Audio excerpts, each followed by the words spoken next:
welcome to episode 520 of the Super Ultra Podcast Arcade for March 28th, 2026. I'm one of your hosts, Daniel Nicholson, and with me is my co-host, Dominic Stallworth. What's been going on, Dominic?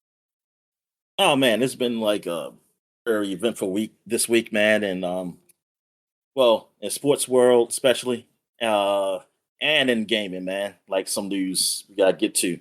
But just starting out with the sports I've been watching this week. March Madness is here. We are getting to the nitty gritty, man. We getting to the end. We're in the Sweet 16 now.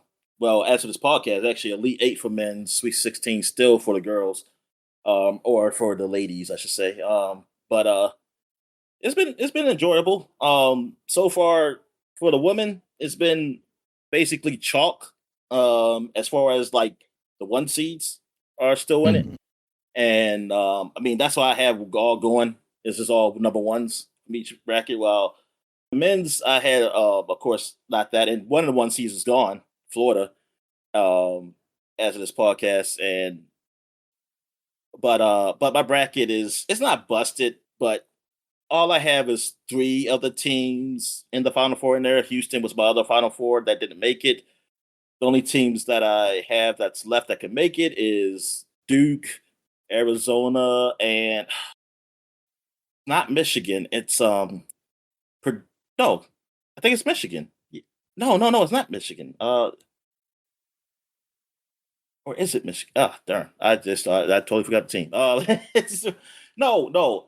I think I had I totally forgot who I had for it, but they I think only maybe 2 of them, maybe it's only 2 of the teams I still have in there. So, but I mean, overall, it's been a fun tournament.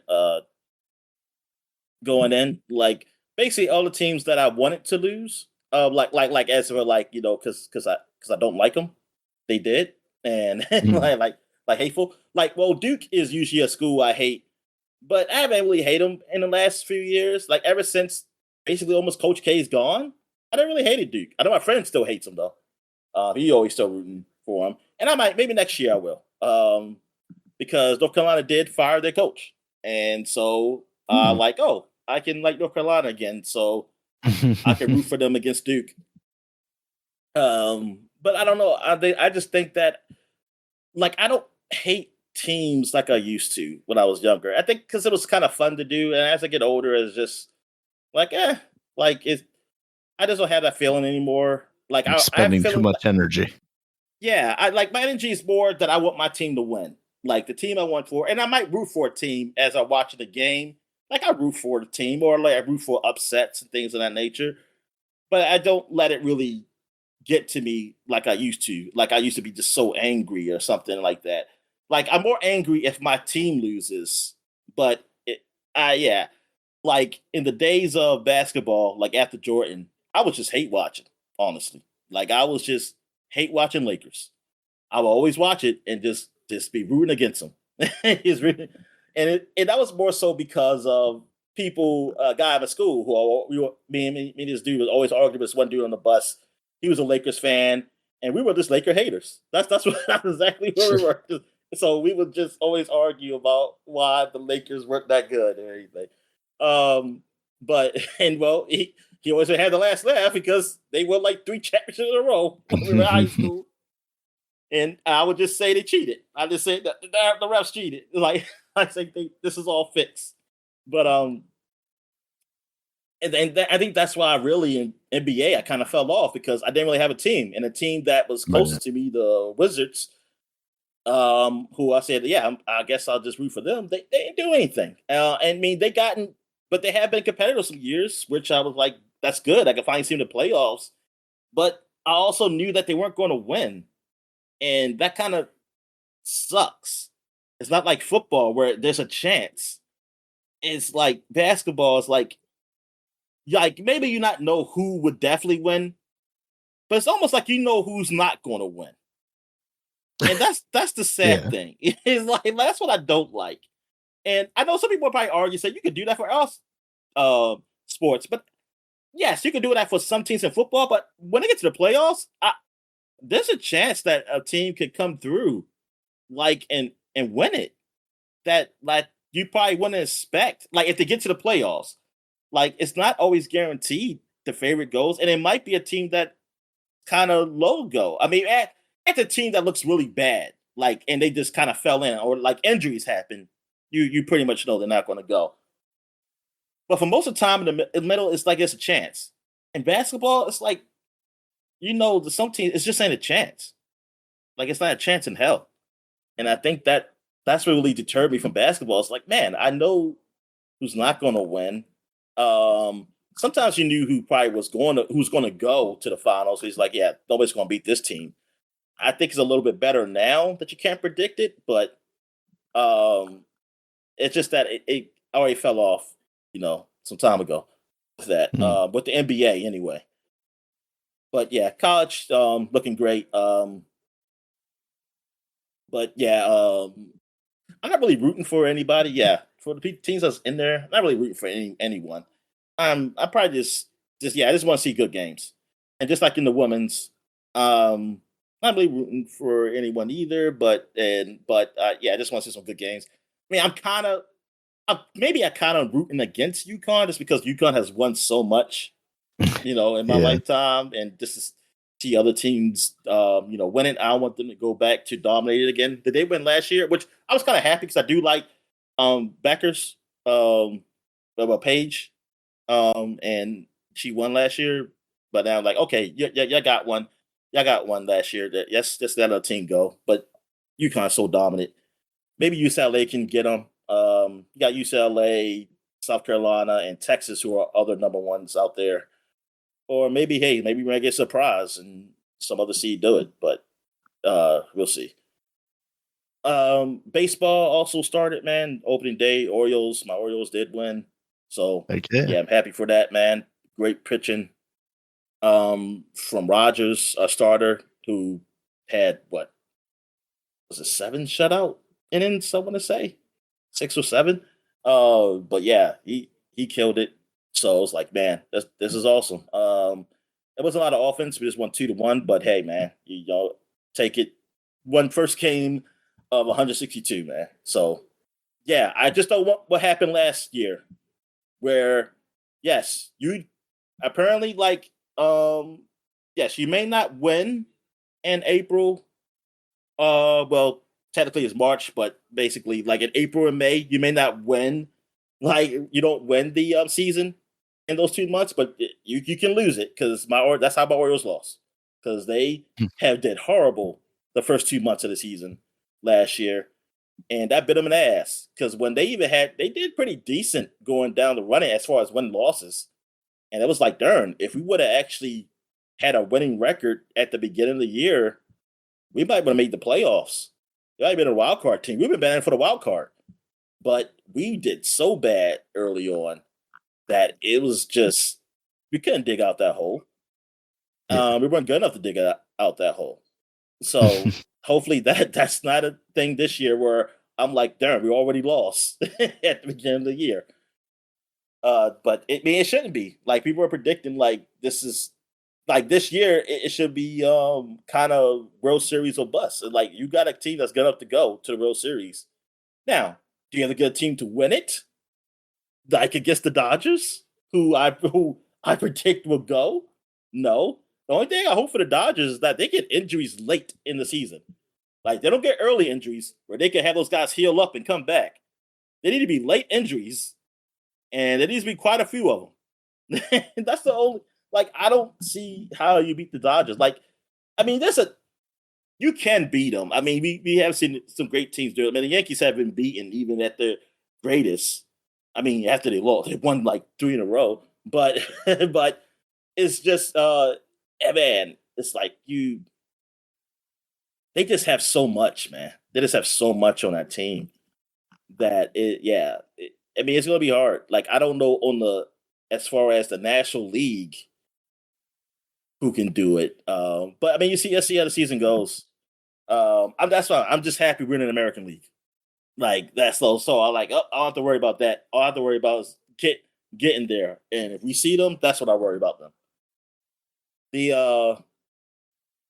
and the UFL is starting today. as of today.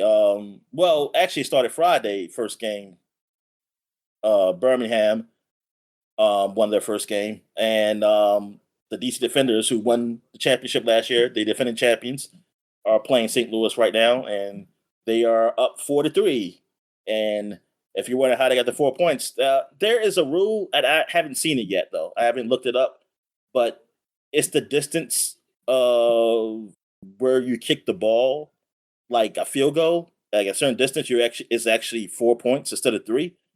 And apparently, that's the first time in UFL history they've done it. Now, I don't know if it was like a new rule for this year or it's always been there, and just that nobody has kicked it that far in the UFL. But I don't know. But yeah, that it's pretty crazy. Yeah, but it's pretty cool. It's like different rules like that, like something different than the NFL. Um, so yeah, that's it, man. That's all I got for sports. So what's been going on wrestling? Not too much this week. I did watch Dynamite, but it was kind of a slow Dynamite. There was a lot of talking segments. Kenny Omega versus Swerve Strickland kicked off the night, and that was really good. But otherwise, it was kind of a down show. It's one of these shows that I don't know if it was because it's in like a smaller city. It's almost like one of these shows that, like, if I'm outside of Baltimore and they're running Baltimore, it feels like that. Because like anytime they come here, it always feels like they give us kind of like the B squad. It's like, oh, here's a bunch of Ring of Honor guys because Ring of Honor used to be a big thing in Baltimore. And it's like, no, I want to see like the big names, please. And they're like, you don't deserve. And that's kind of what it felt like here. But yeah, it's still an all right show, but kind of a little bit of down, especially after the pay-per-view last week. And then WWE, I haven't really followed too much, still just the build to WrestleMania. And it doesn't seem like they're really doing like, I mean, the one thing I saw from SmackDown last night, Sami Zayn won the US title off of Carmelo Hayes with Trick Williams kind of intervention in the match. So it seems like maybe they've already set up Trick versus Sami Zayn for that title, and it seems like they'll probably get Carmelo Hayes involved. And then Ilya Dragunov has been kind of like trying to angle back into a match with Carmelo for the US title. So I could see that ending up being like the multi-man match they always do for like one of the secondary titles. So that should be a lot of fun, but it just doesn't feel like they're doing a particularly great job at really building any of the big matches. And part of that is probably because they're still kind of holding out like who's going to be back from injury, who's not. Cause like we got Seth Rollins back now, but Braun Breaker went out injured, and that's kind of where that storyline was heading, but between the two of them. So it very much feels kind of like filler until they've figured that out. There's a lot of speculation that Gunther was going to face Rey Mysterio because like Rey Mysterio is not quite ready to retire per se. And I don't think Gunther should necessarily be the one who retires him. Should very much be Dominic Mysterio, his son. Especially in the iteration he is now with the, kind of slimy heel being more like Eddie Guerrero than Rey Mysterio. I think that would be very fitting. But that's a big match for Gunther to, I don't know. I guess now thinking about it, like, do you have him beat Rey Mysterio? But like, obviously it wouldn't be like a retirement match. Because you don't just kind of deflate Gunther by having Rey Mysterio beat him. I don't know, maybe some shenanigans or something. But it sounded like that was kind of the match they were angling towards. But Rey Mysterio got injured, but he could be back before WrestleMania. So it just feels like a lot of these guys are in a holding pattern or kind of sitting on the bench until all this shakes out. And every day we just get closer to WrestleMania. We're basically a month away at this point. And it's time to actually start establishing storylines. And if you're not going to do that, then nobody's going to really be too excited. You know, especially I there was a lot of talk early on that like attendance is down, like ticket sales aren't going that great, but you have to consider like this is the second year in a row that they're running Las Vegas. So like the people that went last year as like, oh, you know, it's expensive, but it's also a trip to Las Vegas. I'll get to see that stuff. Those people have already gotten to see that, and ticket prices have only gone up since then. So it's kind of like, is it worth it? And then you have this, you know, suboptimal build, and everybody's just kind of deflated on it all. So it's a little rough, but it's still WrestleMania at the end of the day. It'll still probably be, you know, two fun shows, but it could be a lot more fun if the build was actually really good and there were like established stories as to why everybody's fighting and all that stuff. And it'd be a lot more engaging leading up to it. Yeah, that's where wrestling is right All right. But what about so you don't pay attention to like what was the video I showed you? That was where was that from? Where was that from?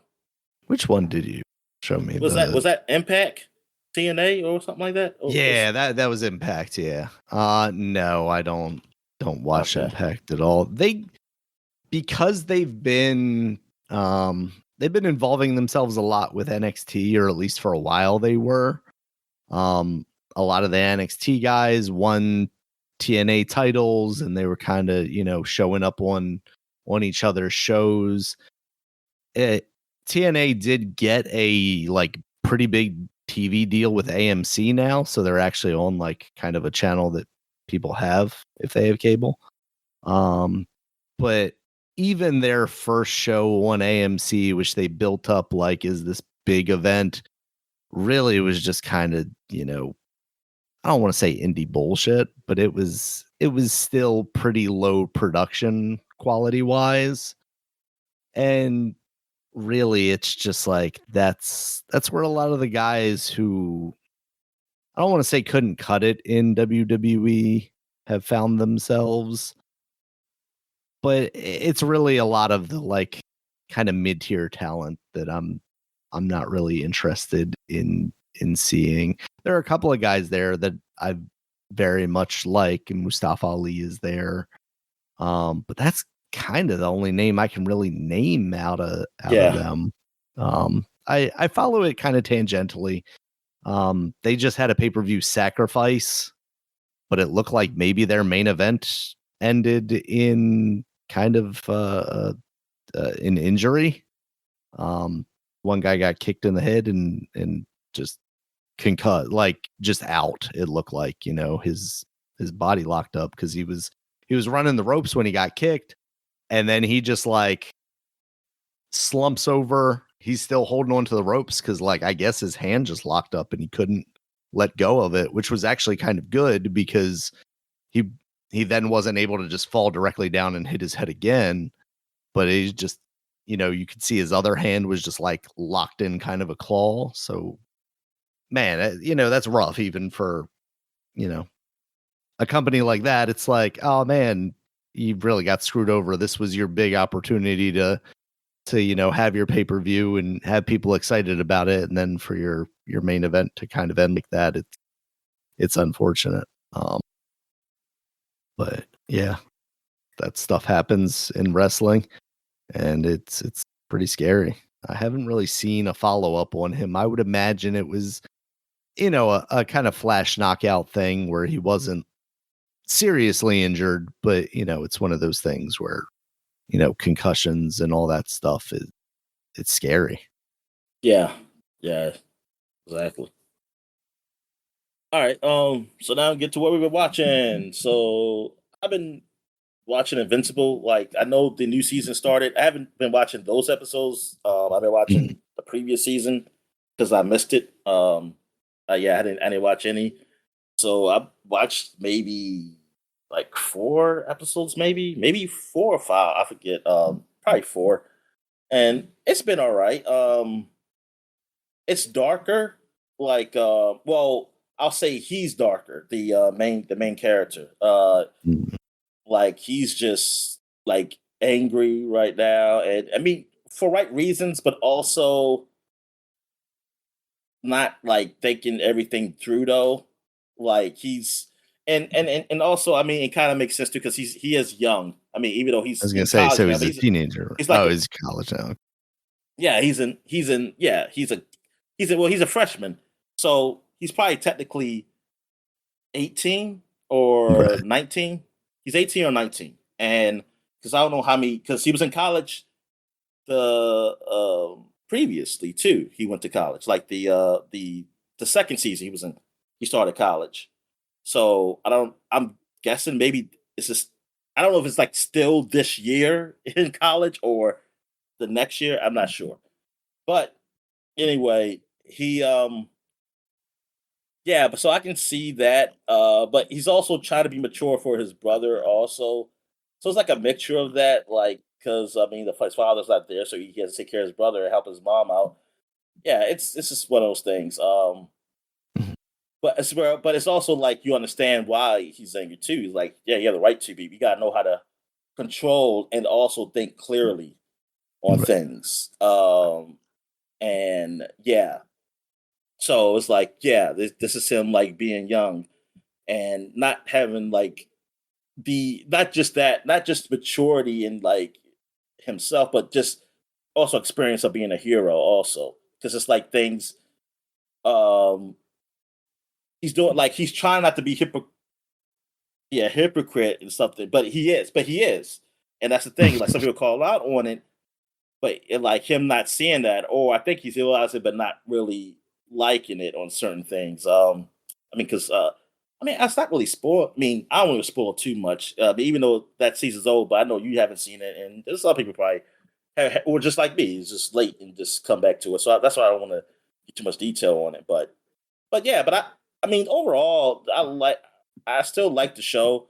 I mean, we already talked about the animation being cheap, and it still is. Like, it seems like they just said, "Fuck it, we don't." Amazon just is not putting the budget in this. Like, they for whatever reason. Like, I mean, the thing is that I don't understand is that like I'm not saying you gotta be like looks like put the animation to a like super high quality here though. That's the thing. It's like darn, I feel like you could put some more money into it. You got enough.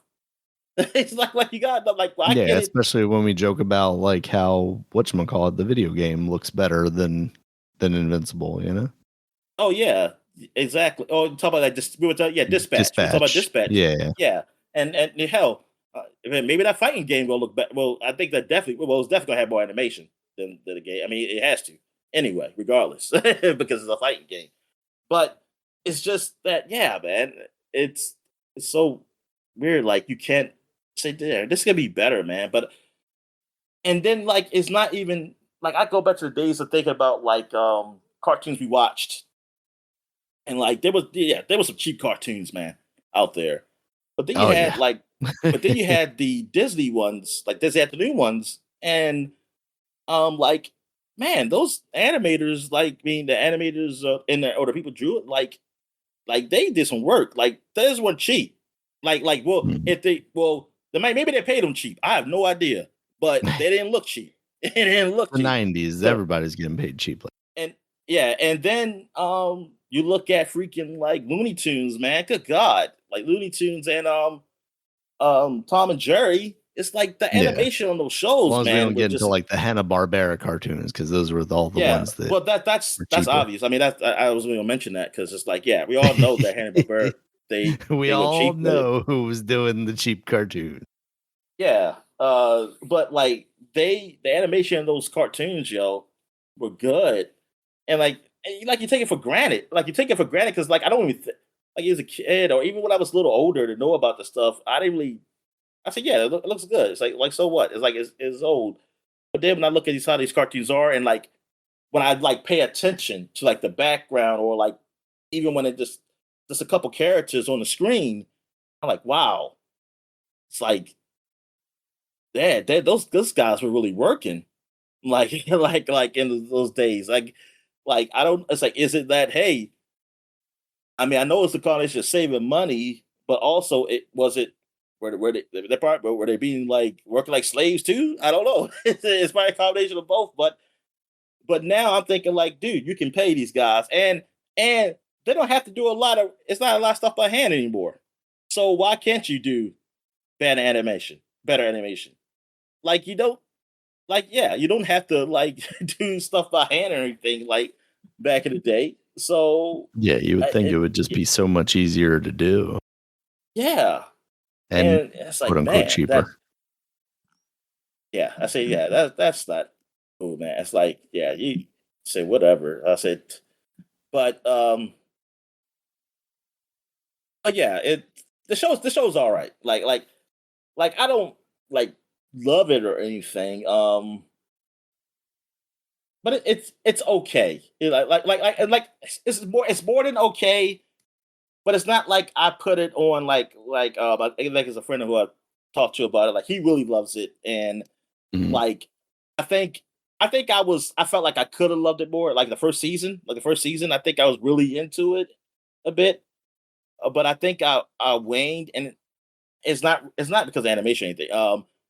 I don't know. It's just that it doesn't feel that tier for me though. It doesn't feel like that other tier out there, and really, it's more that it's nothing really to compare it to. I should say it's just that I think a lot of I think TV is just a little downhill for me, like overall as Yeah. far as quality. Like so this is good. It's better than a lot of things is out there, but it's not a lot of things out there that's really good. So yeah, it's nothing really to compare it to currently, which kind of sucks. Really overall. So okay, so I guess we can talk about Daredevil, first Yeah. episode because I watched it also. So Nice. how'd you like it? I liked it a lot. It feels like it's just kind of setting stuff up though for the second season. You know, obviously there's some good action scenes in there. The first one, it always feels like they're just kind of chasing that one shot scene from the original Daredevil. Um, but I think it still looks nice. But it really does feel like this episode is just kind of setting things up. It kind of makes me think that maybe I'm not going to keep up on this weekly, and I'll just wait until it's over with to kind of binge it. Man, that's Is the only way I will watch. yeah, because Because I'm because not because if I'm going to binge, it's gonna be years. It's gonna be not years, but it's gonna be probably months after it's been out if I don't watch it yeah, now. yeah, you think so? Yeah, and that's part of what makes me think I should keep up with it, just because yeah, if I'm not like trying to actively be part of the conversation, yeah, next thing I know, we're two Marvel movies past it, and I still haven't gotten around to watching it. But I mean, it is keeping me excited though. Like, I guess that's part of the problem, right? Is the excitement might go away if I'm not waiting for that next episode, because this first one ends in kind of a cliffhanger as to like, oh, what's going on here. Um, but yeah, I think all the stuff that they're setting up is interesting to me. Actually, forgot You what know, happened at the end. okay. Um, I'll tell you, Ed, but let me hear your opinion first. I mean, no, I liked it. I mean, I Yeah, enjoyed it too. Yeah, like you said, it's just this is setup, but it was pretty good. I know this the his ex girlfriend. I don't the like her therapist. anymore. Yeah, the therapist. Like I Yeah, feel like this. If she like, there would be nothing to redeem her for me now. Like I would just want her to yeah, die, and I don't want. Actually, I don't want nothing. I'll be pissed if they try to do something like, oh, she does this to help. I'll be like, okay, if she does something to help and she dies because of it, I'm okay with it. But she has to die. yeah. Like she, I don't like not It die, but sounds she like has to there's be no way to get out of this without her just dying, huh? or be punished in some way. She has to be punished in some way where I am satisfied, basically, Yeah. which is like her going to jail or something, or I don't know. Do Because you think to there's me, potential there for her to, be doing what she's doing in the guise of trying to actually be helpful and I mean, sabotage that's this? maybe that'd be the only way if she does that. but her It just doesn't doing feel what like she that's where they're going with it. It no, just oh feels like no, she's exactly. committed, Yeah, it seems and I like, don't know and then her why. it's one thing to make it like, yes, she has that trauma of what happened, and she has a feeling towards heroes, but she's not really like. It's one thing to be like, yeah, I don't like vigilantes. I should say, I don't like people being vigilantes, but not to the point of doing something illegal though. Yeah. Like that. That's the kind of characters I like because they make you because they do have a they still have principles. Like Yeah, they may I was not gonna be say what you they have a agree with. sense of morality to them. They Yeah, don't think people should just take the law into their own hands, but yeah, that's and that's a good exactly what arc. you're doing And yeah, by subverting that, right? and then it's like her doing what she did in the show. So I don't want to spoil it until I say spoilers. Um, it gets it like okay, now you're see now you're breaking laws and stuff. Say nah. See now I don't even care about your stance or what you feel like anymore. Like Yeah. because now you're just on the other side, and now anybody has any right to do what they got, like those vigilantes, whoever comes after you, they have no right, whatever, because you breaking the law now. So now, like you're doing something that's wrong. And yeah, so nah, that not yeah. So it's like I know some people who didn't like her, and I was really feeling what she was saying even last season when she was saying Yeah, like I think we had saved already kind of herself. turned on her. Yeah, Yeah. yeah. When she said, "Oh, I saved," it's like I saved myself, and I was like, "Oh, if he didn't come, you would have died." Yeah. If Daredevil was never there, you was never going to save yourself. You was going to die. Now I can't remember, did Muse die in that first season? I want to say yeah. That's what I thought too. I want to say like she sees a ghost and not just him. So I feel like Yeah. yeah. I feel like yeah. Okay, now I remember what happens at the end. With Daredevil. Now I'm just Okay. remembering. But Okay. yeah. Yeah, and that Spoilers now dynamic from I now on. think is interesting because did we get any sense of that from the first season? I can't remember What? kind of what role Bullseye was playing in the first Oh season. yeah. Well, we knew that he was working for the wife, Right. so he was going to kill Fisk. So Right. it was like, I mean, it's bad, but hey, he's killing Fisk. I don't give a fuck. Right. Yeah, right. It's like, Yeah. but for the show, you're not gonna what I mean. You want to see Fisk, but I mean, but as for the thing, he's going after a bad guy just for the hey, whatever reasons, whatever the wife reasons, wrong reasons, because she just wanna want her business the way she wants to run the business, like the illegal stuff, like and him, he just get in her way and let not he's taking control back and she's not having control or anything. Um, so in a way, it's like, yeah, but that he screwed up. But in a way, like Bullseye, I don't even know what to say anti. It's not anti, it's just it's like he's still more probably closer to villain than like a Punisher. Like Punisher is like, Yeah. yeah, he's Yeah. He's what he does is good. I mean, it's at the end of the day, it's for the good of people, just in the verse violent in his way. However, this guy, I think it's more personal. He's not doing it. It's more personal for him than anything. But he helped out Daredevil then. So we'll see how that works. Maybe it's like the enemy of my enemy. Like I said, enemy of my enemy is the friend kind of thing. Really with that. Um, but yeah, I mean, I kind of figured because, like, yeah, because I never knew what happened to him. He just kind of disappeared. So I was like, well, they got to bring him back, and that the way they did it, like him helping him out there, it's like, okay. Um, I just want to know what happens to the black guy, though. What happens to the ex cop? Is he going to be yeah. alive, or he's going to have a heart attack or something? Yeah, I was a little surprised that he made it through this episode with the way Yeah, things yeah. I were thought he was going going to die there. right there. Like I thought he was going to die right there, man. So I'm Yeah. like, he might just be in the hospital after this. But But I think that's interesting, right? Because well, now I don't remember. Does he know that Daredevil is Matt Murdock before this? Yeah, Okay. Because he was part of like the Avengers team in the first season, right? That yeah. everybody's clowning on. Yeah, okay.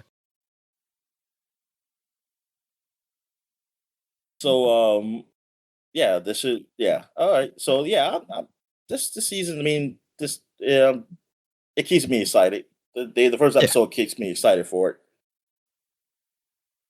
Um, I definitely want to see where it goes with the journalists Mhm. and Tony Soprano's son. Yeah. Like what's going what's his deal? Like how He's he's going living to a little end up too in this? large right now, Dominic. I feel like he's getting a little big for his boots. That's what I'm saying, man. Yeah,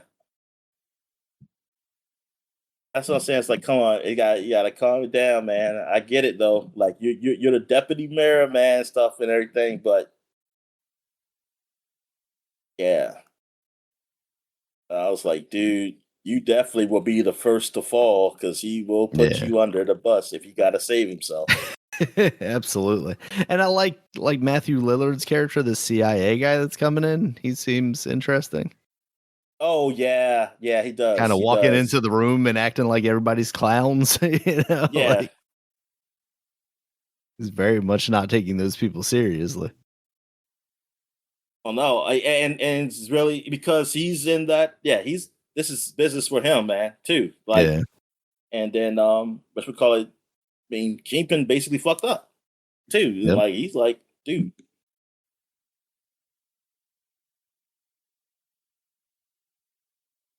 Okay, so because I like that. I like he was being very like we was talking about.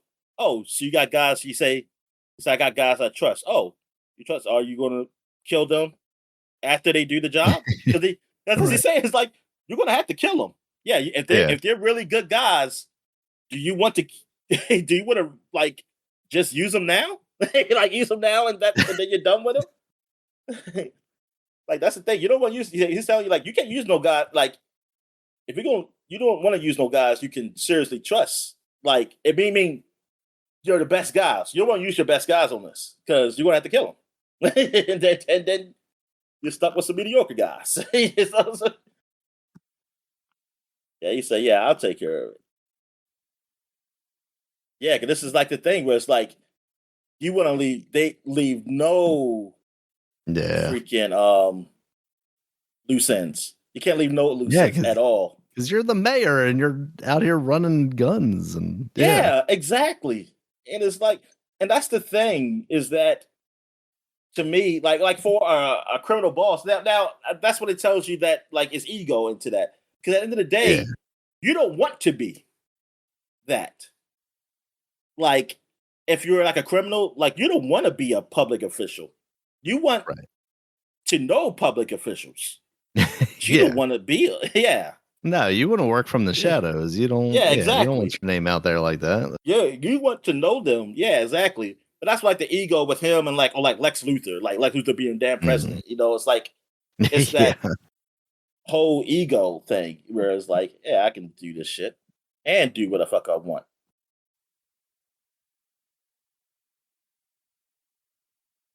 All right. So let's get into video game. So who starting? Me or you? I can start just because All I've right. been playing more Pokepia or yeah. So I don't know. I feel like it changes every time I say it and I hear it. More of that. Just continuing to build out. Now I'm starting to get into the electrical stuff. You I'm say poca, trying to that's po- last week you say po, Pocopia. And I'm Pocopia. trying to There think, it is. Yeah, yeah. Pocopia. So that's how you say it then? Okay, because you say Pocopia, which is what I I was saying at first. yeah. Because I never really listened to it. I think officially it's been said both ways now, which I think is why I can never like lock it into my mind. Wow. Um Pocopia, yeah, that's usually how it. Where's Yeah, that accent at? They have the accent up there. Wherever they got it at. Pocopia.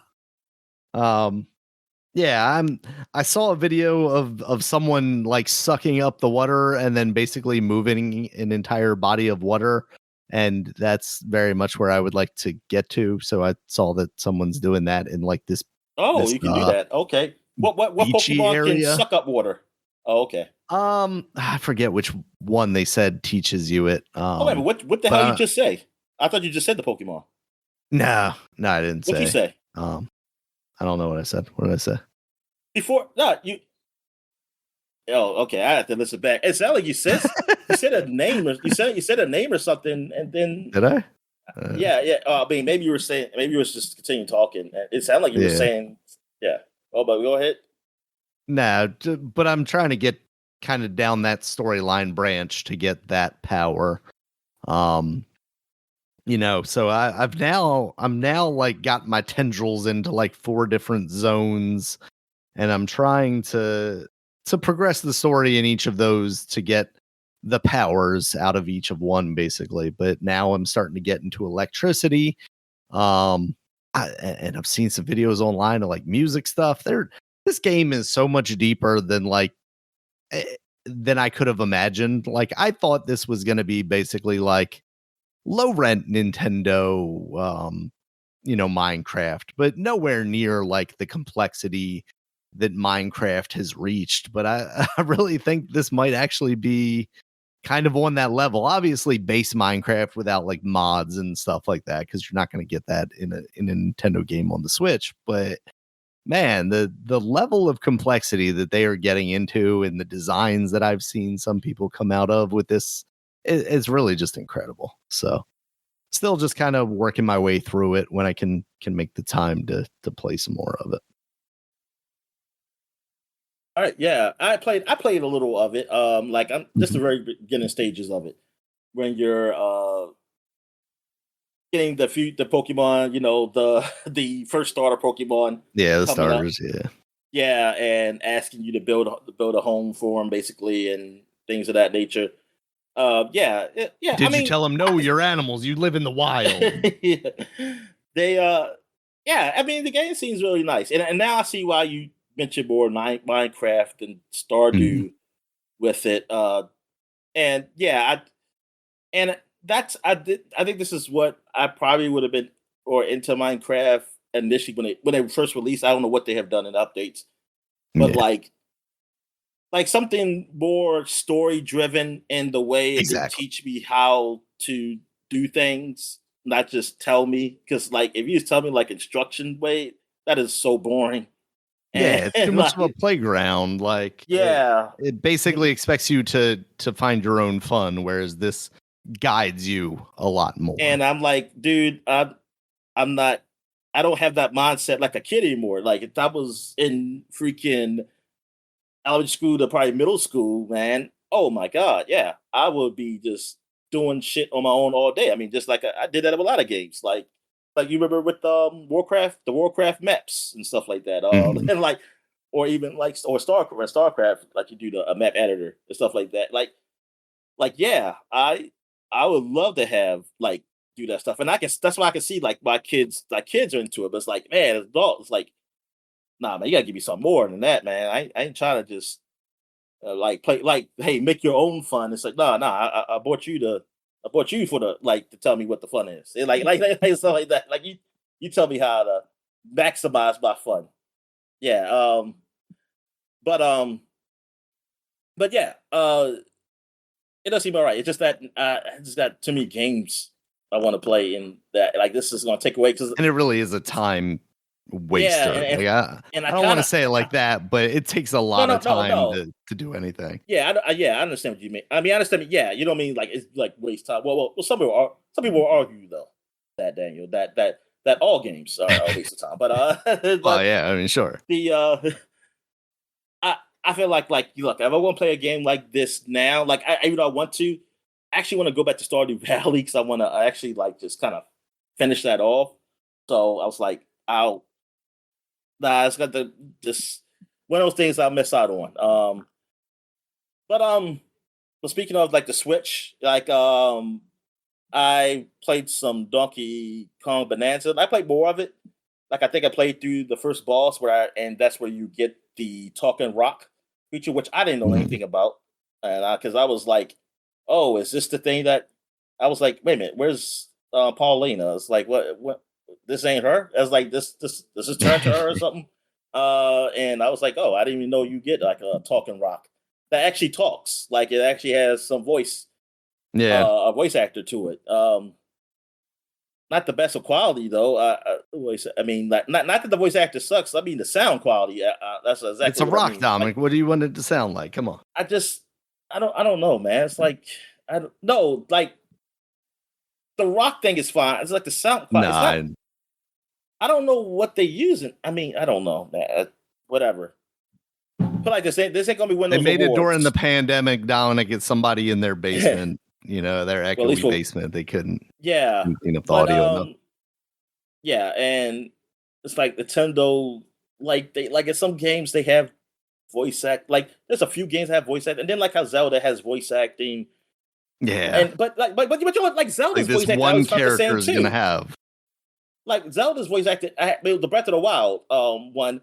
I was always mad at that too. It's like why does it sound like when they talk and stuff? Why does it sound like how sound quality in other games that has voice acting? Why does it sound like it's Yeah. done differently or like whatever? I mean, I don't know what you say, like, because I don't know what terms we use, but it's like all I know is that it don't sound as good as any other game that has voice acting. Like New Yeah. Showcase has voice acting. Why does it Yeah. sound This is in like Horizon Zero Dawn.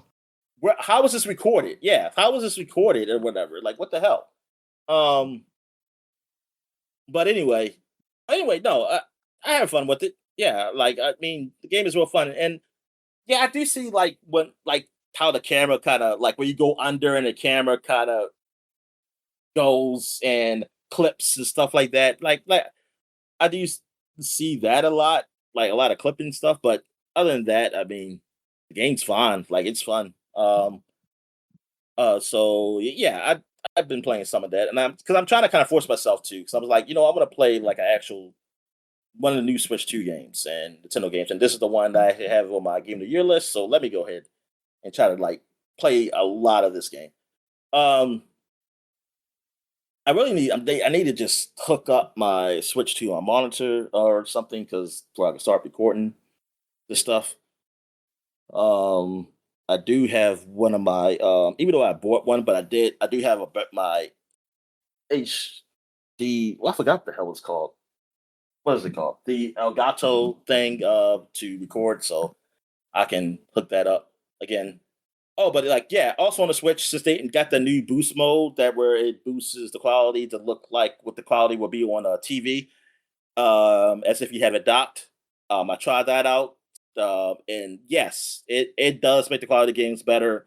Like the games that didn't look that great on the Switch 2 look kind of blurry because of uh they don't upscale it or anything. Yeah. This it looks better. Like the Hyrule Warriors, the Calamity, Hyrule Warriors Calamity, that looks a whole lot better than what it used to. Like I did not like the look of the game. Like it ran well, but it just didn't look good because it looked blurry, looked too blurry on that screen. Now it runs very well, and it looks clear. Now in the boost mode, you can't. It really does emulate like it's on TV, so it does have touchscreen. So like when you touch the screen, it says, "Oh, touchscreen don't work on boost mode." And just gets now. I'm just thinking like, why Nintendo? You can just do regular boost mode. Like, is it really that difficult to Yeah. to just have that implemented in there? But anyway, yeah. And like I also tried the Pokemon game, like the Pokemon game that you had, because that looked horrible. Was that When I Sword had and tried Shield, right? before, yeah, sure. And man, that game looks good now. Like it looks, I mean, it looks a lot better than it did, and it's like, wow, this looks pretty good up here. It's like, and it runs. I said I might actually play this fucking game. And it's like because now I'm thinking like, yeah, I might try this out now.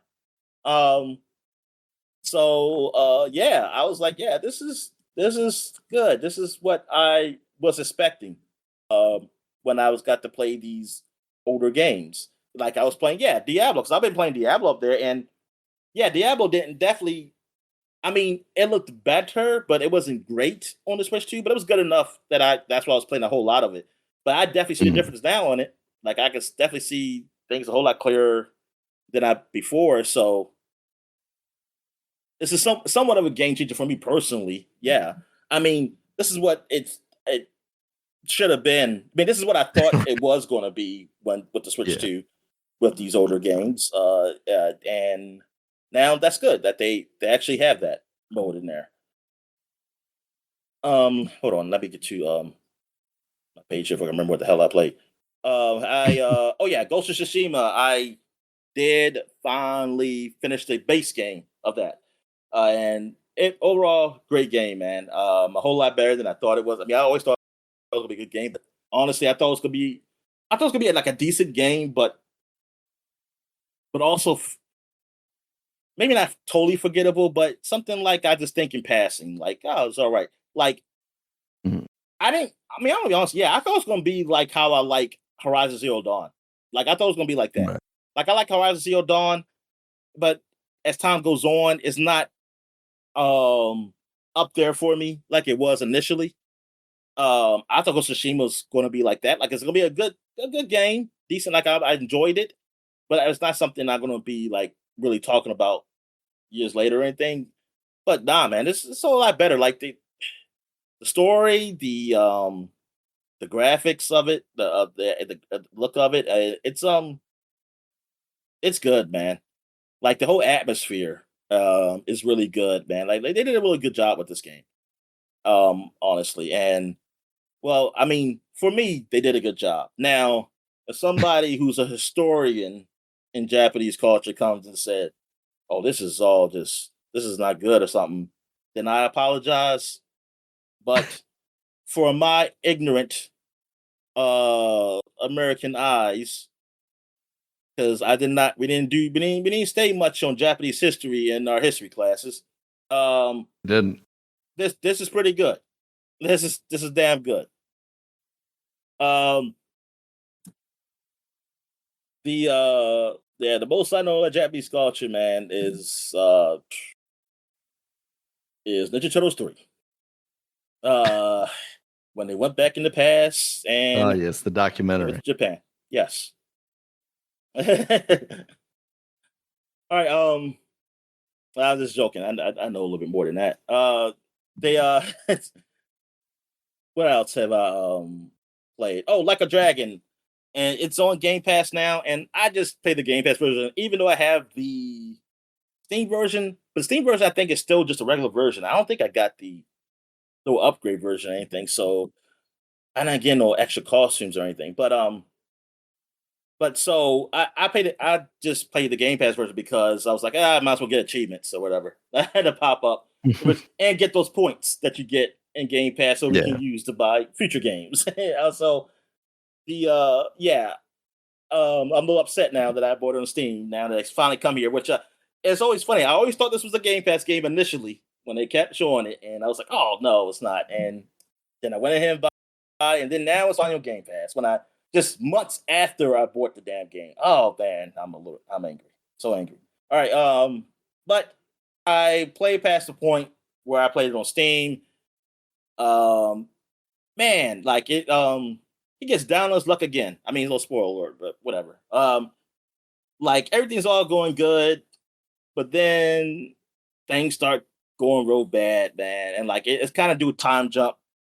And like he like basically lost his job because of someone exposing him on the internet, like some influencer, No. and like they and then and like his friends who knows him who got jobs because of him because he works at like basically some workforce place where it helps people get jobs. They all lost their Mhm. jobs, and all the people he helped in the yakuza because the yakuza's been taken down.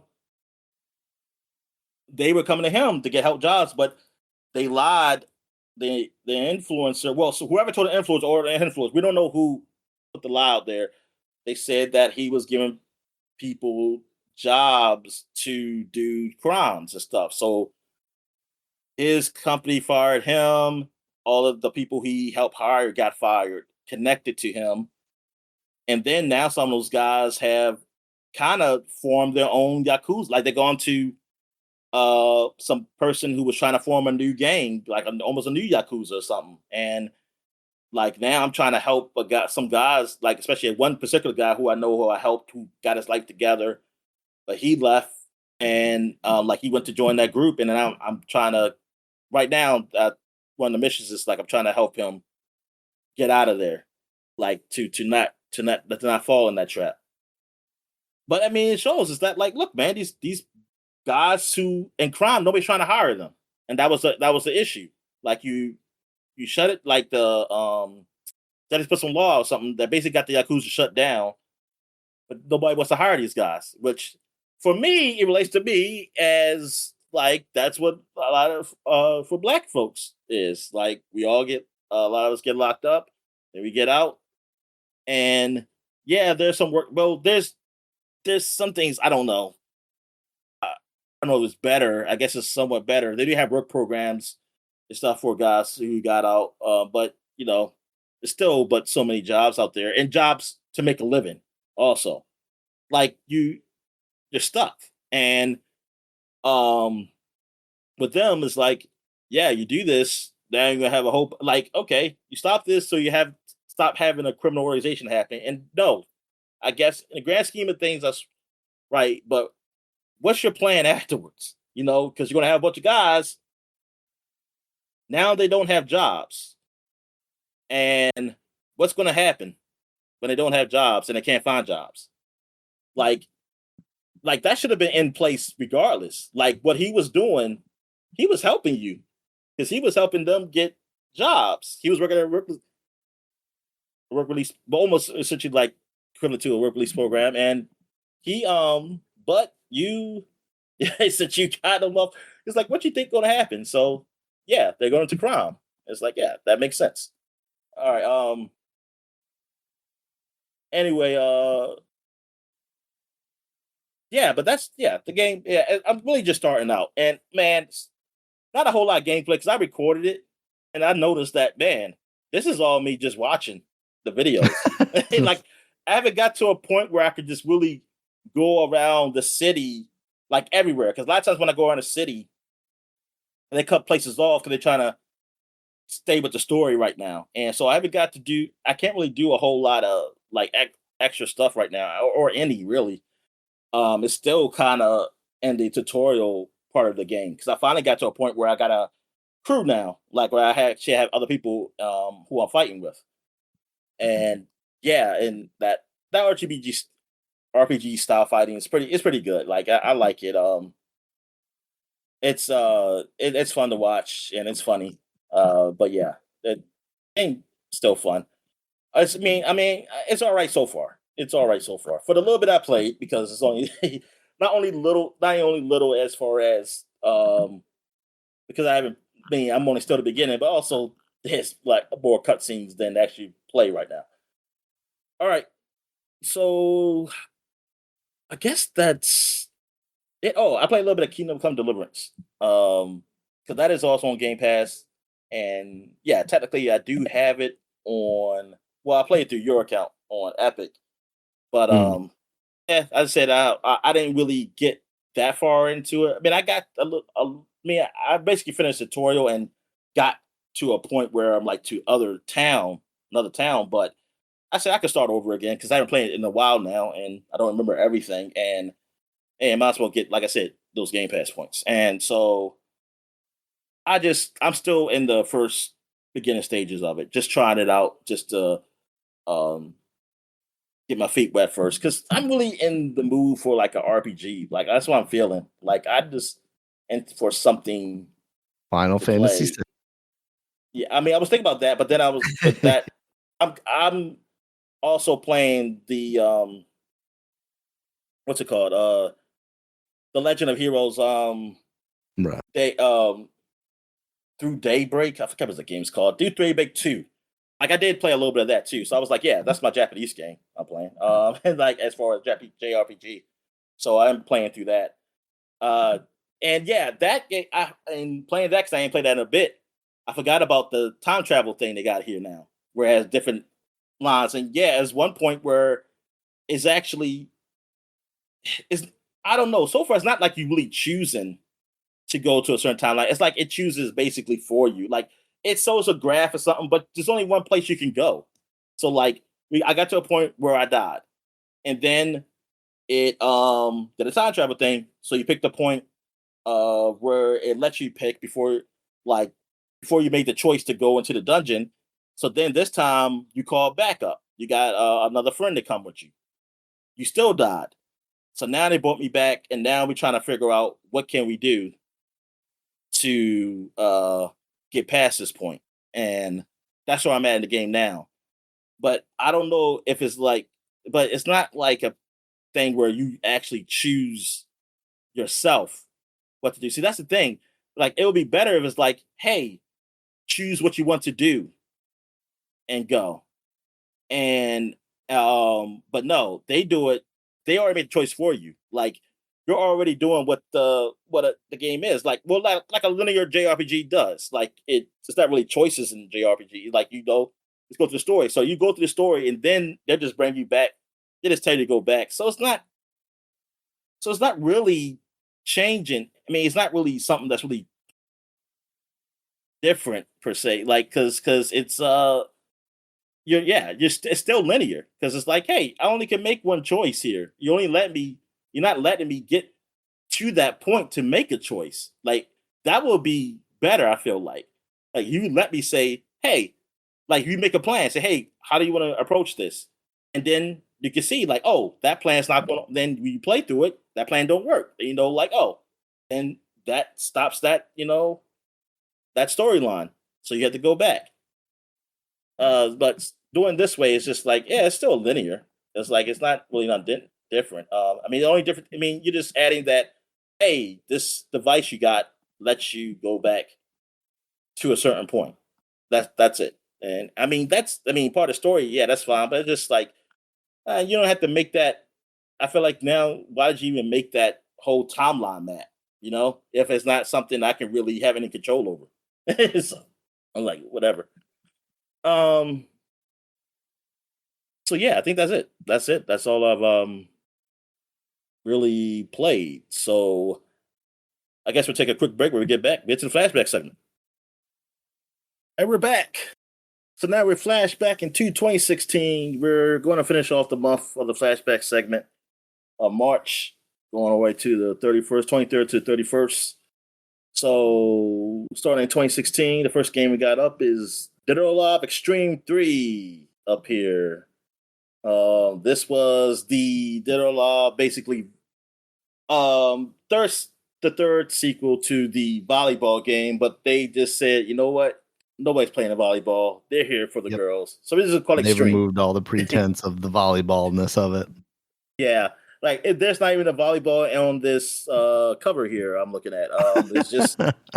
It's just young girls in bikinis, and I'm saying girls because this girl, she looks like a young girl. She doesn't look like this is the one when they used that a one woman. character that looked very childish the entire.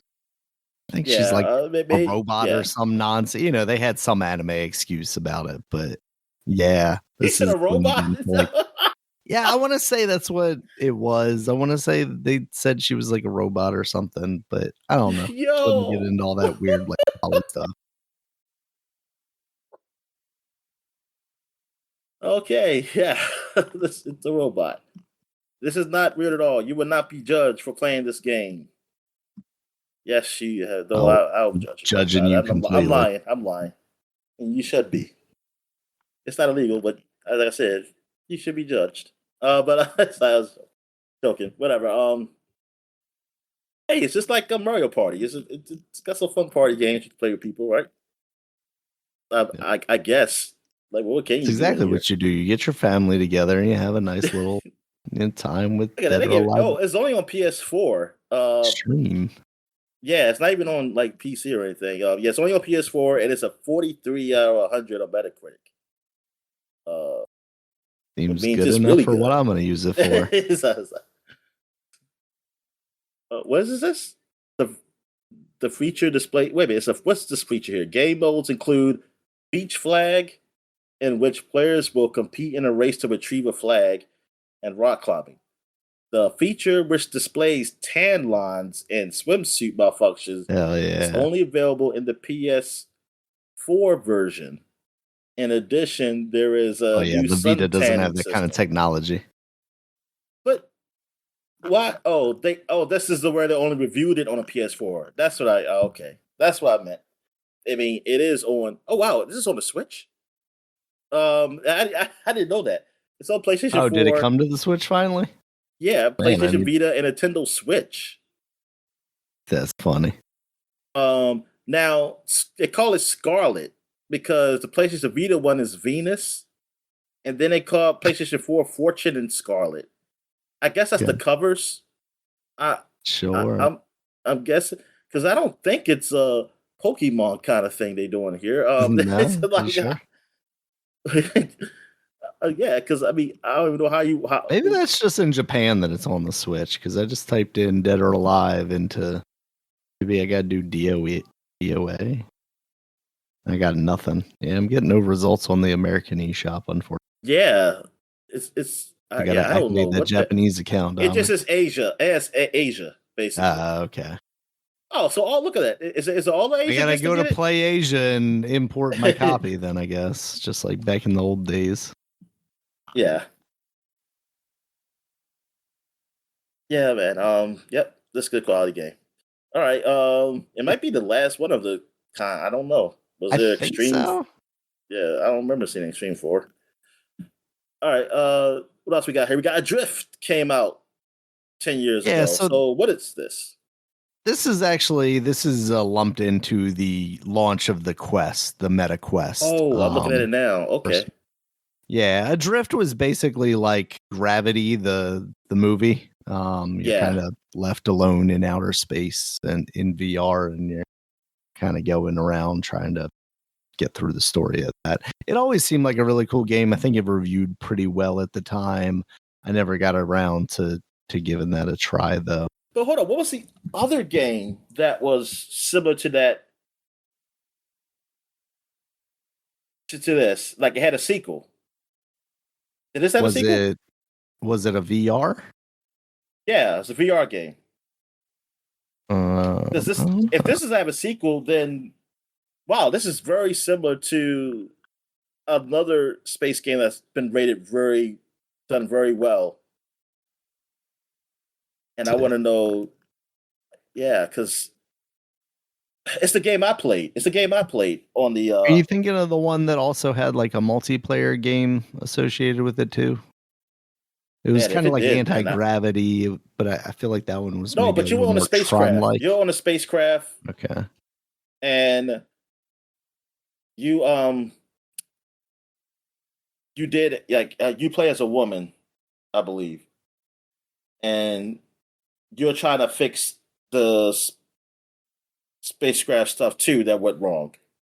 There was a sequel to it also, though. That's what I'm trying to think of the name. Mm, yeah. Um, I'm gonna just game similar to Adrift. That's a good idea. Star Wars Bridge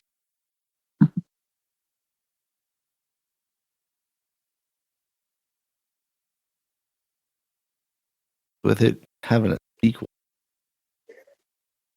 Uh, to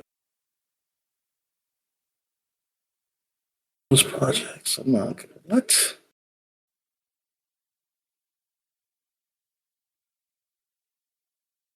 Hold on. It's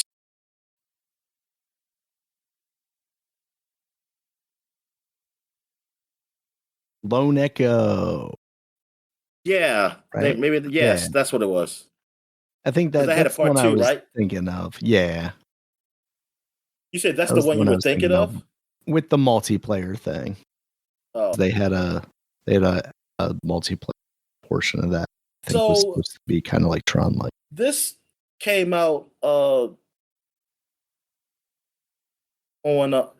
just wait a minute. So this yeah, I just don't remember this game. Then I don't remember Drift, Yeah.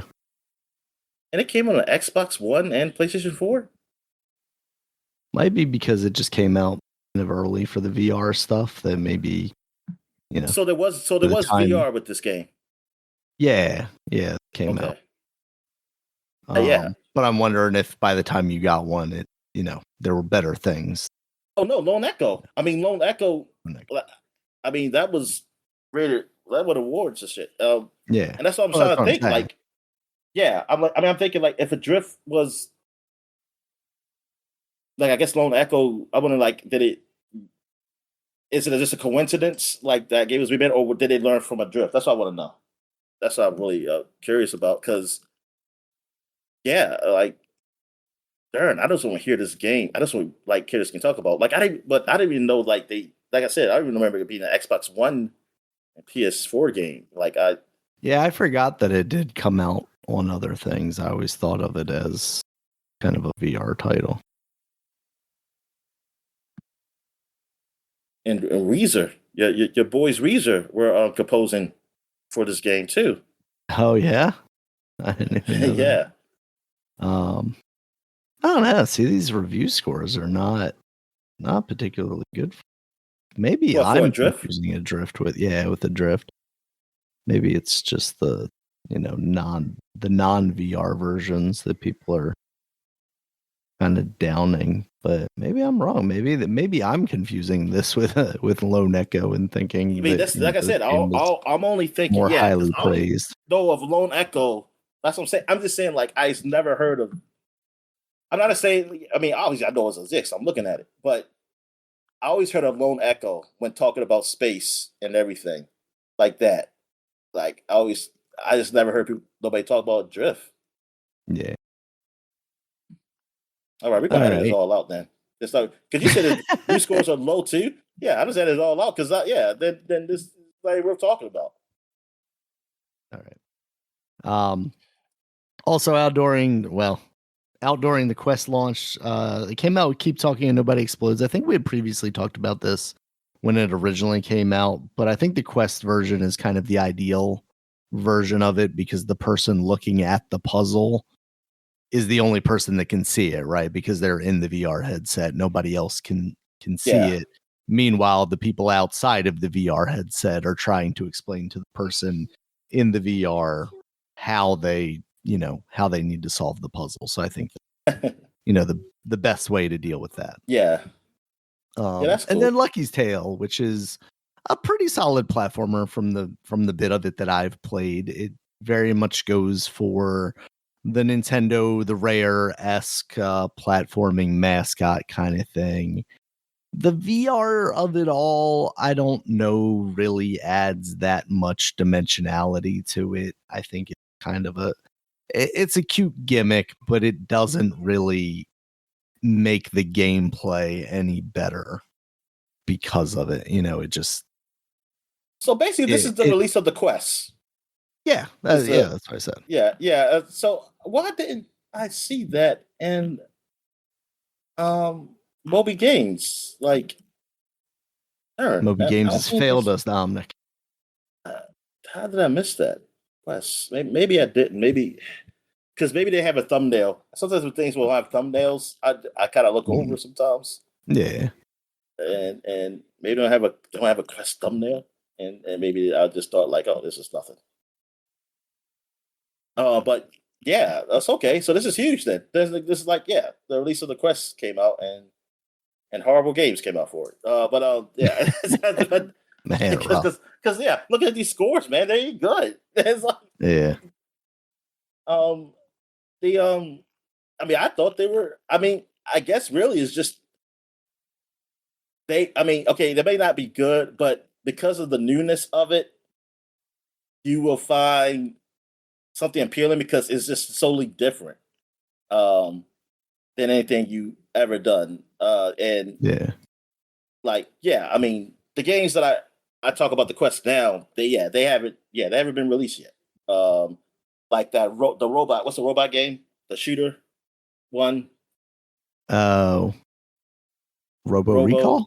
Yeah, Robo Recall. Yeah, that hasn't been like Yeah. because I remember like seeing like video like I mean like trailers and stuff for it, but it hasn't even been released yet. Yeah, yeah. Because I was trying to think what was like the toy. Sorry, I don't like. They're calling it the Quest, but this is the original Rift. You know, this is the Oculus Rift So this launch. isn't. Oh, okay. So they're okay. This is a Rift came out. Yeah. Oh, so This they is when okay. CV1 of the Oculus Rift came out, March So 20, they made a mistake on 2016. Wikipedia. What the heck? They try to change history here. Try I to was gonna say say they're you know. trying to Oh no, Facebook yeah, wash yeah. it, Dominic. No, somebody from Facebook did it. They said like, yeah, yes, let's take out it's like the Rift never existed. Yep, Rift never existed, just the Quest. Yeah. Uh, oh yes, the Oculus Rift. Yeah. Oh darn! Wow, that is so. Yeah, yeah. Why'd I do that? Just change it. Whatever. Because the name.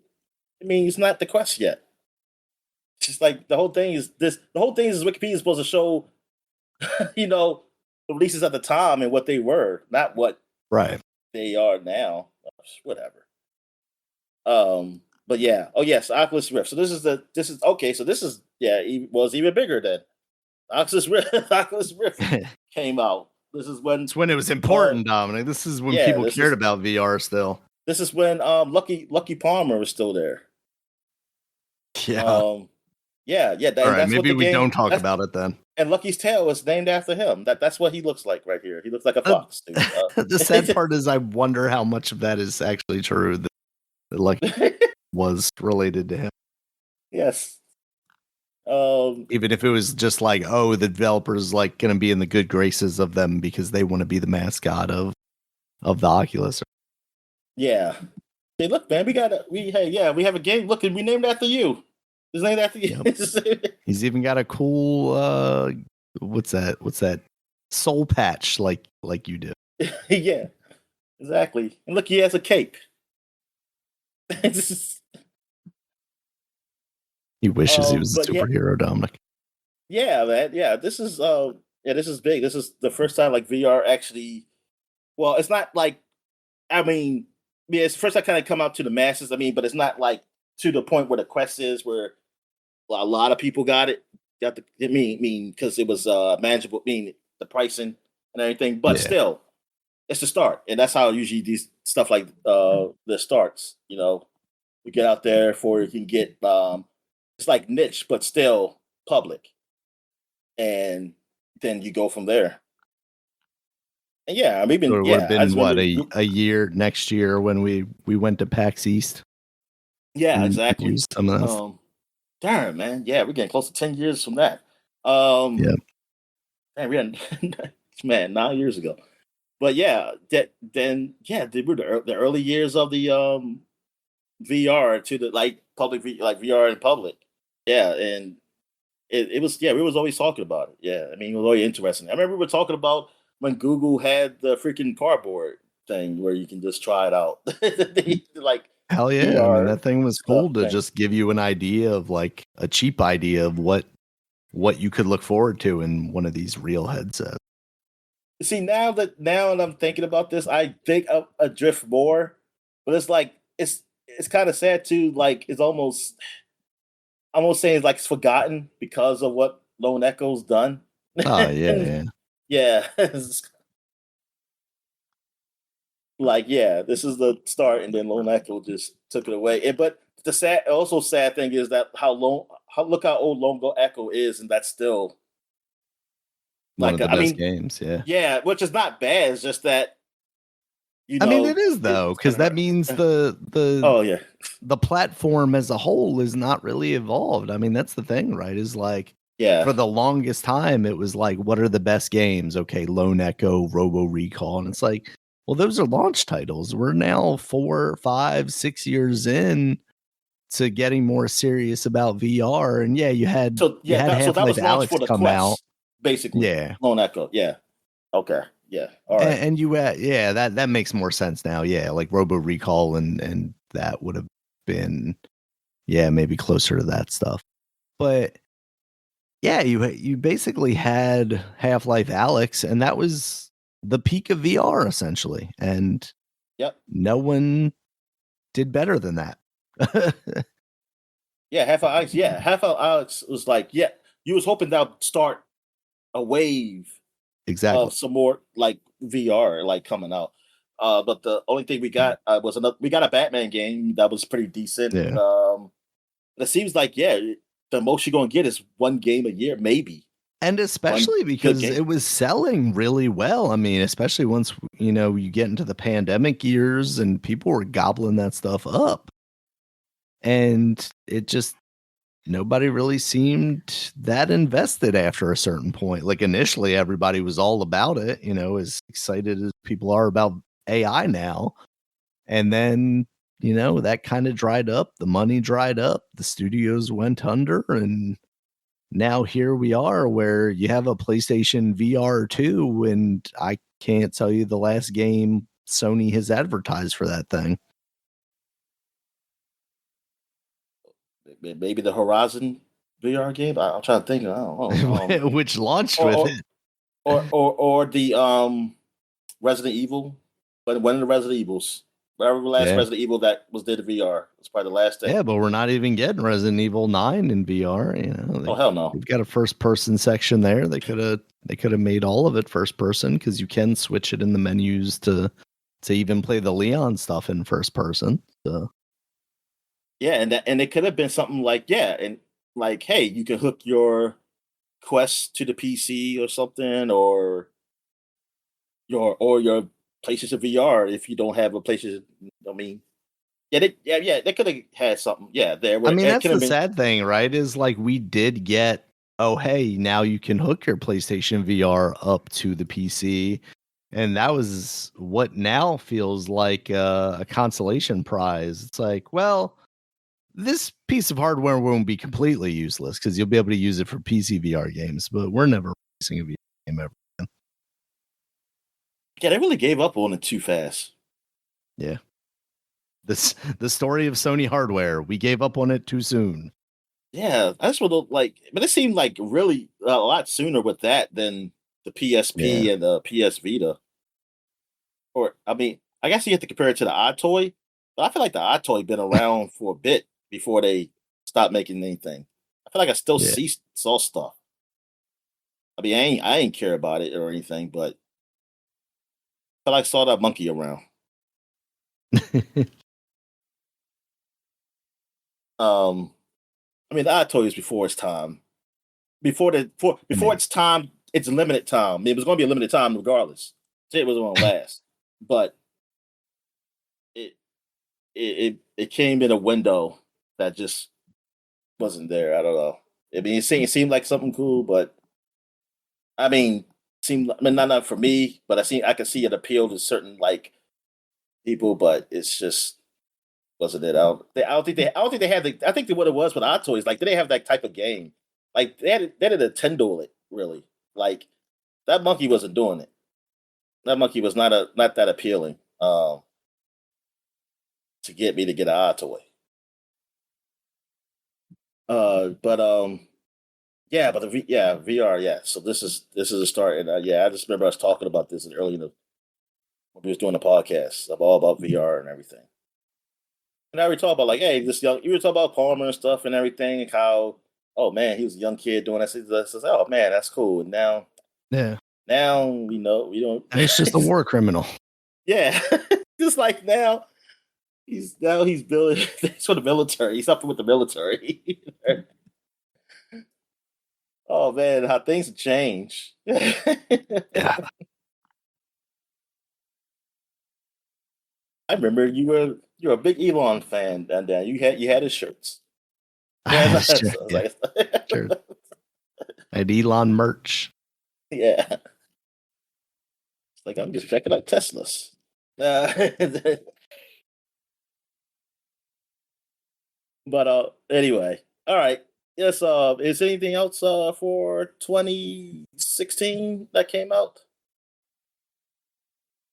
I think I that's didn't it. see anything that stood Yeah, out. nothing. Everything else is just I don't even know what releases this is unless we for. What is this for? The Sleeping Dogs Definitive Edition. On what system is this for? Mac OS. OS. Oh, okay. But now that you brought Good it for up, them. Dominic, let me tell you about Sleeping Dogs. It's the best Grand Theft Auto game ever. And that's still under Square Enix. That ain't, yeah, I think that's still under them. I don't Yeah. think that with all the other like the Eidos guys. No, I don't think so. Yeah, that was man. I mean, basically, if you want to count it as a true crimes game, because it's like that's what it Easily the best essentially one of those. one. Yeah, and that's the only one I ever played. I never played the original True Crimes or the sequel. This game was Sleeping Dogs is good, one of those ones. Like, did that game ever come out on the Switch? That's a game that I would pick it up man. Yeah, I don't know, but yeah, and then probably that never game play was it. good, Also, man, because it was an open world game, but not to the. But it's like it wasn't a whole bunch of stuff in the open world. It was it was pretty it kept you focused with. for an Oh open world yeah, game. yeah. That's the way I would try to take it. Like it was focused, yeah. And I was kind of into the story, and yeah. It was good, man.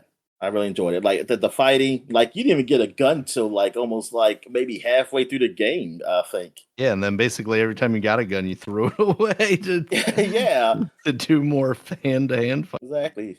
It should be like no, I don't need no guns. I'm just like Jackie Chan. Like he be kicking people's butt. They got guns. Kick it out of there. All right. No Sleeping Dogs What? No, I mean, on the Switch. oh no, I was no on Switch. Oh, okay. All right. So now we go back 20 years to 2006. And we got Cookie Mama came out. And Yeah. tell you about this game, Daniel. So basically, it was kind of like little mini games that you did to prepare food.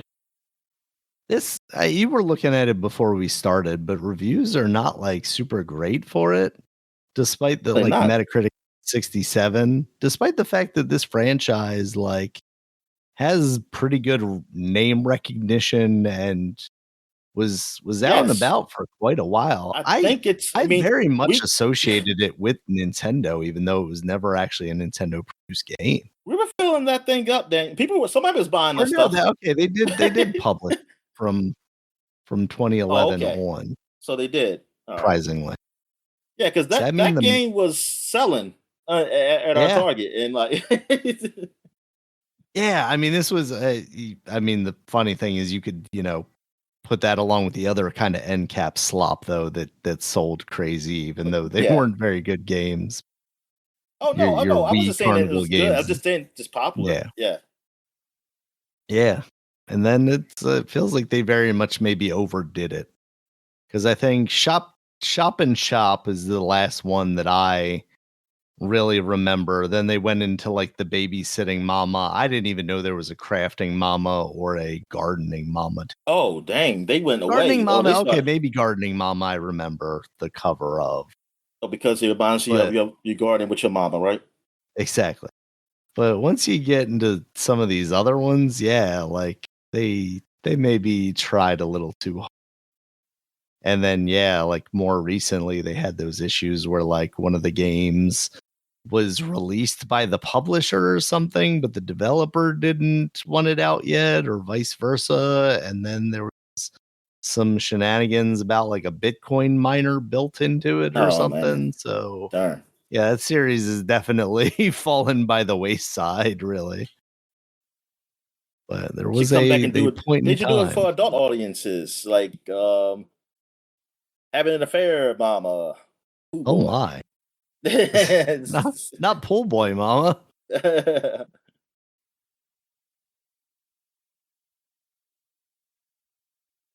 I just remember always playing this and just getting like Cookie Mama. I was like, damn man, people really like this We Cookie would get Mama them by game. the packs. Like it was insane. It Yeah. would literally like sell out in the week between, like Sunday to Sunday. Be just like, I was like, man, this why ain't am no I stocking this Nintendo. whole thing again? This ain't no what was the dogs and cats? Oh, dogs with the Z or cats with the Z's or Nintendo or so, yeah. yeah. The off brand Nintendogs for Ubisoft. Yeah, the But I was like, Ubisoft one. yeah. I was like, what the hell? Oh, this ain't Yeah. what was the other cooking game? The actual like decent one. Uh the one I that don't deals with food. It know. was some I'm trying to think. There was one well something not cooking maybe, but something like you. It was actually a good game. Oh man, Sandwich Simulator I forget, but yeah, 2027. I think yeah, I was like yeah, I just thought that would do more. Well, I it's not think a maybe it's lot not of the cooking. appeal of this first game was just, utilizing the DS touchscreen, coupling that with rhythm game aspects. I think the novelty wore pretty. Yeah. Also, Kingdom Hearts 2 came out. This was huge in the US. I mean, I already talked about it in Japan. It came out in December. But Yeah.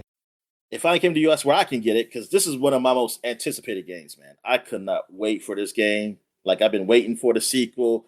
I used to look at those trailers on game trailers of it. I used to always look at the international, like Kingdom Hearts International, which it never came in the US, which was like they have a different ending cutscene, and it's kind of that's what you kind of thought of like the sequel would be. Like you saw a guy with a key sword and all these heartless around him, and then he brought out two key swords, and it's like, oh shit.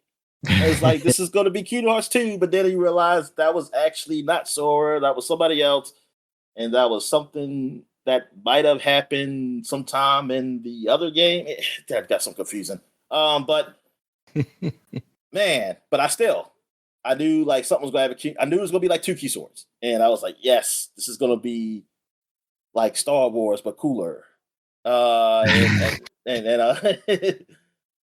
no, I think it is like Star Wars because the writing is probably just as good as the prequels. But it's but yeah, I mean, overall, I did like the game when I played it. Like, I really liked it because I liked the Disney environments that were there. You had Steamboat Willie, which was cool. I mean, I thought about this on the movie doing the covers, but Mm. like the magazine covers, we talked about it. But Steamboat Yeah, because Willie, what they was it, had Game Informer that had the 4 different covers? oh no, game Electronic Gaming Monthly. That's what it was. That's the one, yeah. And they had the Halloween Town. They had Tron. Tron was cool. Never saw the movie, but I just knew about it. So I was like, oh, this is cool to be in that world. And you went back to other worlds. I did not like going back to Little Mermaid because it was like it was like a musical thing. And I was like, oh, yeah, this is bad. They should have not even gone back to this world. I don't know if I think I want to say you went back to Aladdin. Um, yes, you did do Hercules again. So you did Hercules all three games. Yeah, you did do Hercules again. I remember that because this time you flown on Pegasus and you were fighting like the Titans, like a Titan on Pegasus or something. And what else? Yeah, Mickey Mouse, and you could play as Mickey Mouse for a bit. Like if something special would happen, it was like Mickey would come in out of nowhere and like he help you out, and then he go disappear. Uh, and I'm just thinking like, yo, why are still making Mickey like he's still mysterious now? It's like y'all could just have him in a game now, man. Like what the hell? Like that was cool the first game. It's like now it's like, We come know on, it's man. This him. yeah. And it's just you know what's funny is that why does Mickey have to wear a cloak? Like his big ears is sticking out the thing. It's like he's not hiding anything. It's like everybody knows, like, oh, well, there's no other mice in there. Like he's the only mouse. So it's like, Should have why are been you wearing Minnie. Minnie should a have came cloaked out at one hoodie? point, Yeah. pretending to be him. So that was always funny. I mean, it just looks cool with him. And yeah, because that's what it was in that last little trailer and end trailer cutscene in the international Kingdom Hearts that you see Mickey like at the very end, like just kind of flip Mm. down something. It was like, oh shit, that's nice. And I was like, yeah. So they have up there, and he was basically Yoda, like just flipping all around the place and stuff. That's what he was. Like the situation he was. He was basically Yoda. He like just doing that. But yeah, I really thought the game was cool. But then that's when I also start realizing, like, man, this story, man, is like they added too much stuff in here, and And really, it's like a lot of things I didn't understand. It's like, why do you have to make it so I have to play the previous games? So that's why I started looking up to say, still, when Kingdom Hearts 2 came out, I was under the impression I didn't have to know anything about that previous game. Like not Kingdom Hearts 1. I mean, the one that came on the Advance, Game Boy Advance. I was under the impression like that thing was its own whatever, and I could just go right to Kingdom Hearts 2. I didn't realize how much stuff was in that game when I was looking up online, and I was like, "Oh my goodness, I probably should have." Well, no, I couldn't. I didn't have a Game Boy Advance, so I would never have gotten it. But maybe I would have gotten it when I had got a job. Would have tried to get it just because of that. But yeah, Yeah. that's why I didn't care about it. I really thought it was like its own thing, especially when I found out it was like a card kind of game. It wasn't just Yeah. action. I definitely didn't care about it. But yeah, yeah. That was basically the last Kingdom Hearts I played until they start coming out with those combo packs. Well, these bundles that came out on like the PS3 and Xbox years later. Yeah, it. Yeah, I did. Yeah, I just did. Yeah, I just wasn't into. Yeah, I wasn't in Kingdom Hearts that much because because the other games that came out was on like the PSP or the DS and the Vita and even the DS one I didn't care about. Yeah, it was just like it's like yeah, I don't know what's going on with that. And then that's why I kind of waned on the series. All right, so next we got Rubber Roses Double X Yeah. on Xbox 360. So tell you about this game, Daniel. So part of the appeal of this, Dominic, is the boob, obviously. But the other part is that it's actually a Ukes wrestling game, kind of at the heart of it. Which Yes. Ukes are the team that originally made the SmackDown and Raw, SmackDown games. Well, hold on. Rubber Roses is like all female wrestlers. Okay. Yes, sorry, it is unless you unlock the guy at the end. Like Japanese, like it's a Japanese company. Yeah, that made the game, and I think Yeah, I think the girls were it's all. Konami that published it. Oh yeah, and I think they're I think they're from all over, right? Or are they all Japanese? Yeah, no, they're Because I from all over. It's okay, basically, yeah, the Dead or Alive roster. You got your blonde, you got your brunette, you got your yeah, this and that. You got all the flavors you would want in a female wrestling game. Yeah, and they tried to pretend like they were a legitimate thing because they had the Ukes pedigree. But this game, very much knew what it was trying to sell itself on, very much in the same way. A on Dead or Great Wrestling. Alive. They sold itself on Exactly. Great Wrestling. Fundamental. I mean, Unfortunately, that did Double not X got translate to 62. review scores. Yeah, 62 Yeah, out which of is surprising considering some of the lower scores from the bigger names. You've got a 5.75 from Game Informer. You got a 6.5 from IGN. Official yeah. Xbox magazine, though, Dominic, they liked it a lot. It was a 7 out of 10. Yeah, I mean the previous one was on PS2 and that got a 66. So Mm. yeah. Yeah, I mean I it think they stayed in that both really range. missed out here. They should have both gotten 69. Come on. Yeah, What are we doing? this like for some reason I must be thinking of something else. I always thought this was like a decent well not the 360 one, but like the first one. I thought it was like it's a decent wrestling game and it just happens to have nice boobies. Uh Yeah. but yeah, they couldn't even do that. Yeah, they couldn't even at least have it that. I feel like maybe it was the first one, like you said, but I feel like there was like some clamoring of like, yeah, this is, despite what you're seeing, this is actually okay.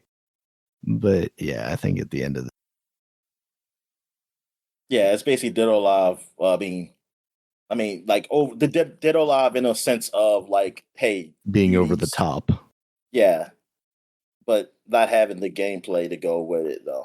Like Yeah. Dead or Alive, the fighting game, And not right? having the dudes of DOA. That's their problem, Dominic. Oh yeah, They didn't no, realize no, it that swings was both ways. Unfortunately, that's not the problem. That wouldn't have raised the score. All right. What else we got here? We go. Oh, that is it for 2006. So now we're going back to Oh, actually, no, that's not it for 2006. I'm sorry, I put this under the wrong thing. Bandai Namco in 2006 was finally formed. Like both the Bandai company and Namco, they fused together and around this time in 2006 to become Bandai Namco 20 years ago. So the company you see all the time that be associated definitely with like the Dragon Ball Z games, also Yeah. with Dark Souls, right? Is it Dark Souls Yeah, Bandai Namco? actually, Yeah. yeah. Yeah, so which is I always think it's so weird, like Bandai Namco, like I because I always still think of as like um cartoon stuff. Like Mhm. then you say, oh, Dark Souls. Like, wow, Dark Souls, yeah, Yeah. that's what that. But I like Yeah, but from Soft, yeah. yeah. Uh, So yeah, so like it that's so yeah, this Dark Souls is with like Pac-Man and stuff like that. That's cool. But a yeah, rich legacy. those company, yeah, and that company's like one of the big gaming publishers out there for Japan. All right, so but now we're going back 30 years to 1996, and we got Dragon Ball Z Hyper Dimension came out for the Super Nintendo, and this is it never came in the U.S. It was only in Japan, but this was a fighting game on Super Nintendo Dragon Ball Z, and like we didn't Yeah. really, yeah.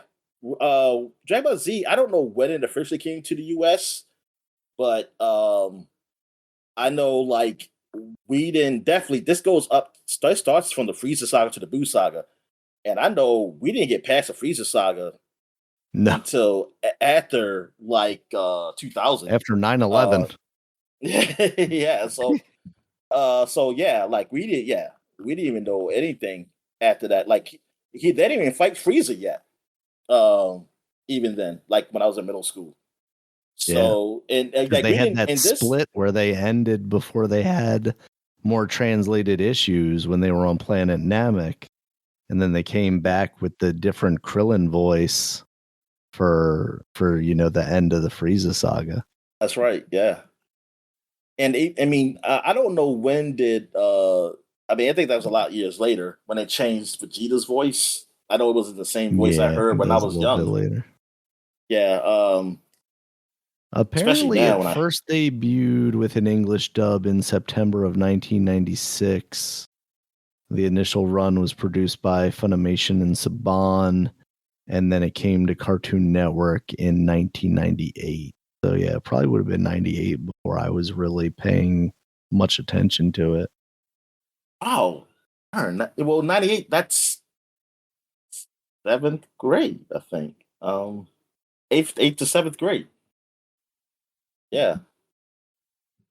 And it used to come on like well our channel it wasn't like a real channel and didn't really well I think it was like UPN technically maybe then but yeah it was like UPN then and I don't think it turned to WB yet but I remember seeing yeah Dragon Ball Z up there and Hmm. like I used to watch Dragon Ball Z and then that come on. I think they have like two shows and then you watch um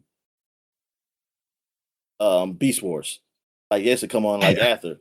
And like, yeah, that was like the only time I saw that show. And then it always stop at a certain point during the Frieza saga.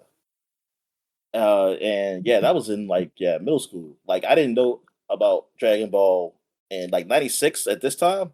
This was what I was in fifth grade. Like, yeah, I didn't know about Dragon Ball Z. I've seen Dragon Ball though. Like I've seen it. I wasn't like into it or anything. But I used to see it like it come on like early in the morning or something like that. Hmm. Uh, but yeah, yeah, it wasn't like a really big. It wasn't big like in the U.S. like Yeah. that yet.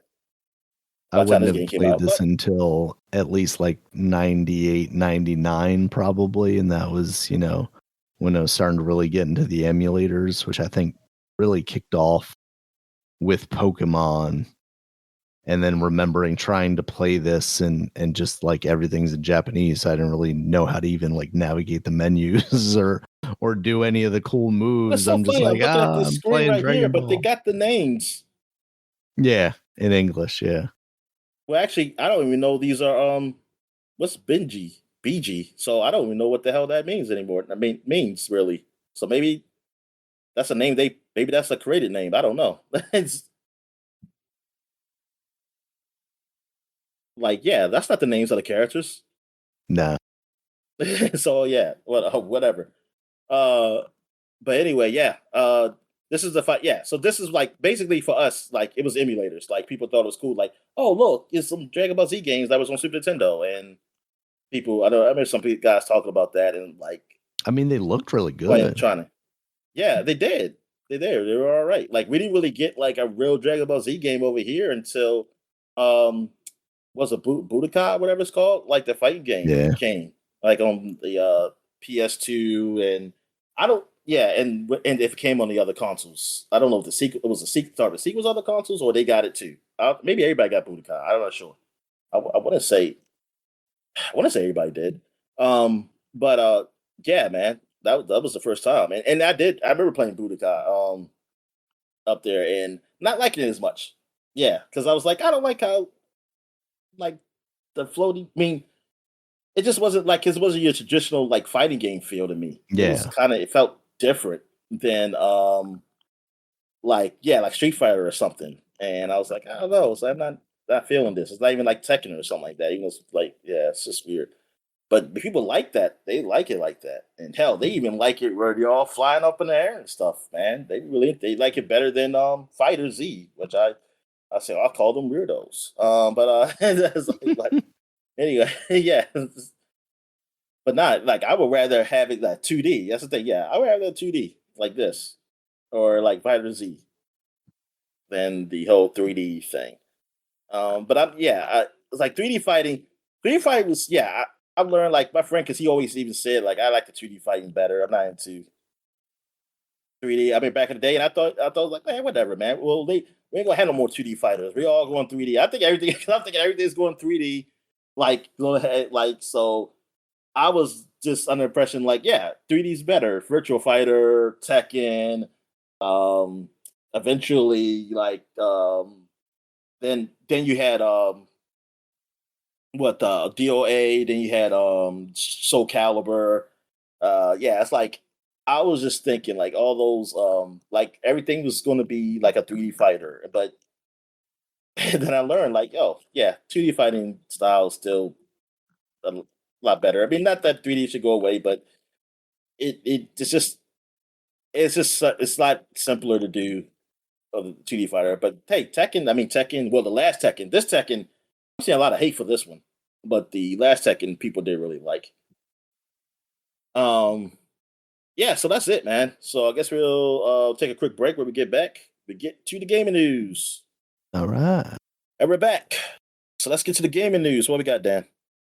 All right, first up, Dominic, the Mario Galaxy movie comes out in basically a week. But they're introducing new characters and new big name voice actors. There's a new poster out for Mario Galaxy that has Fox McCloud front and center of Star Fox fame.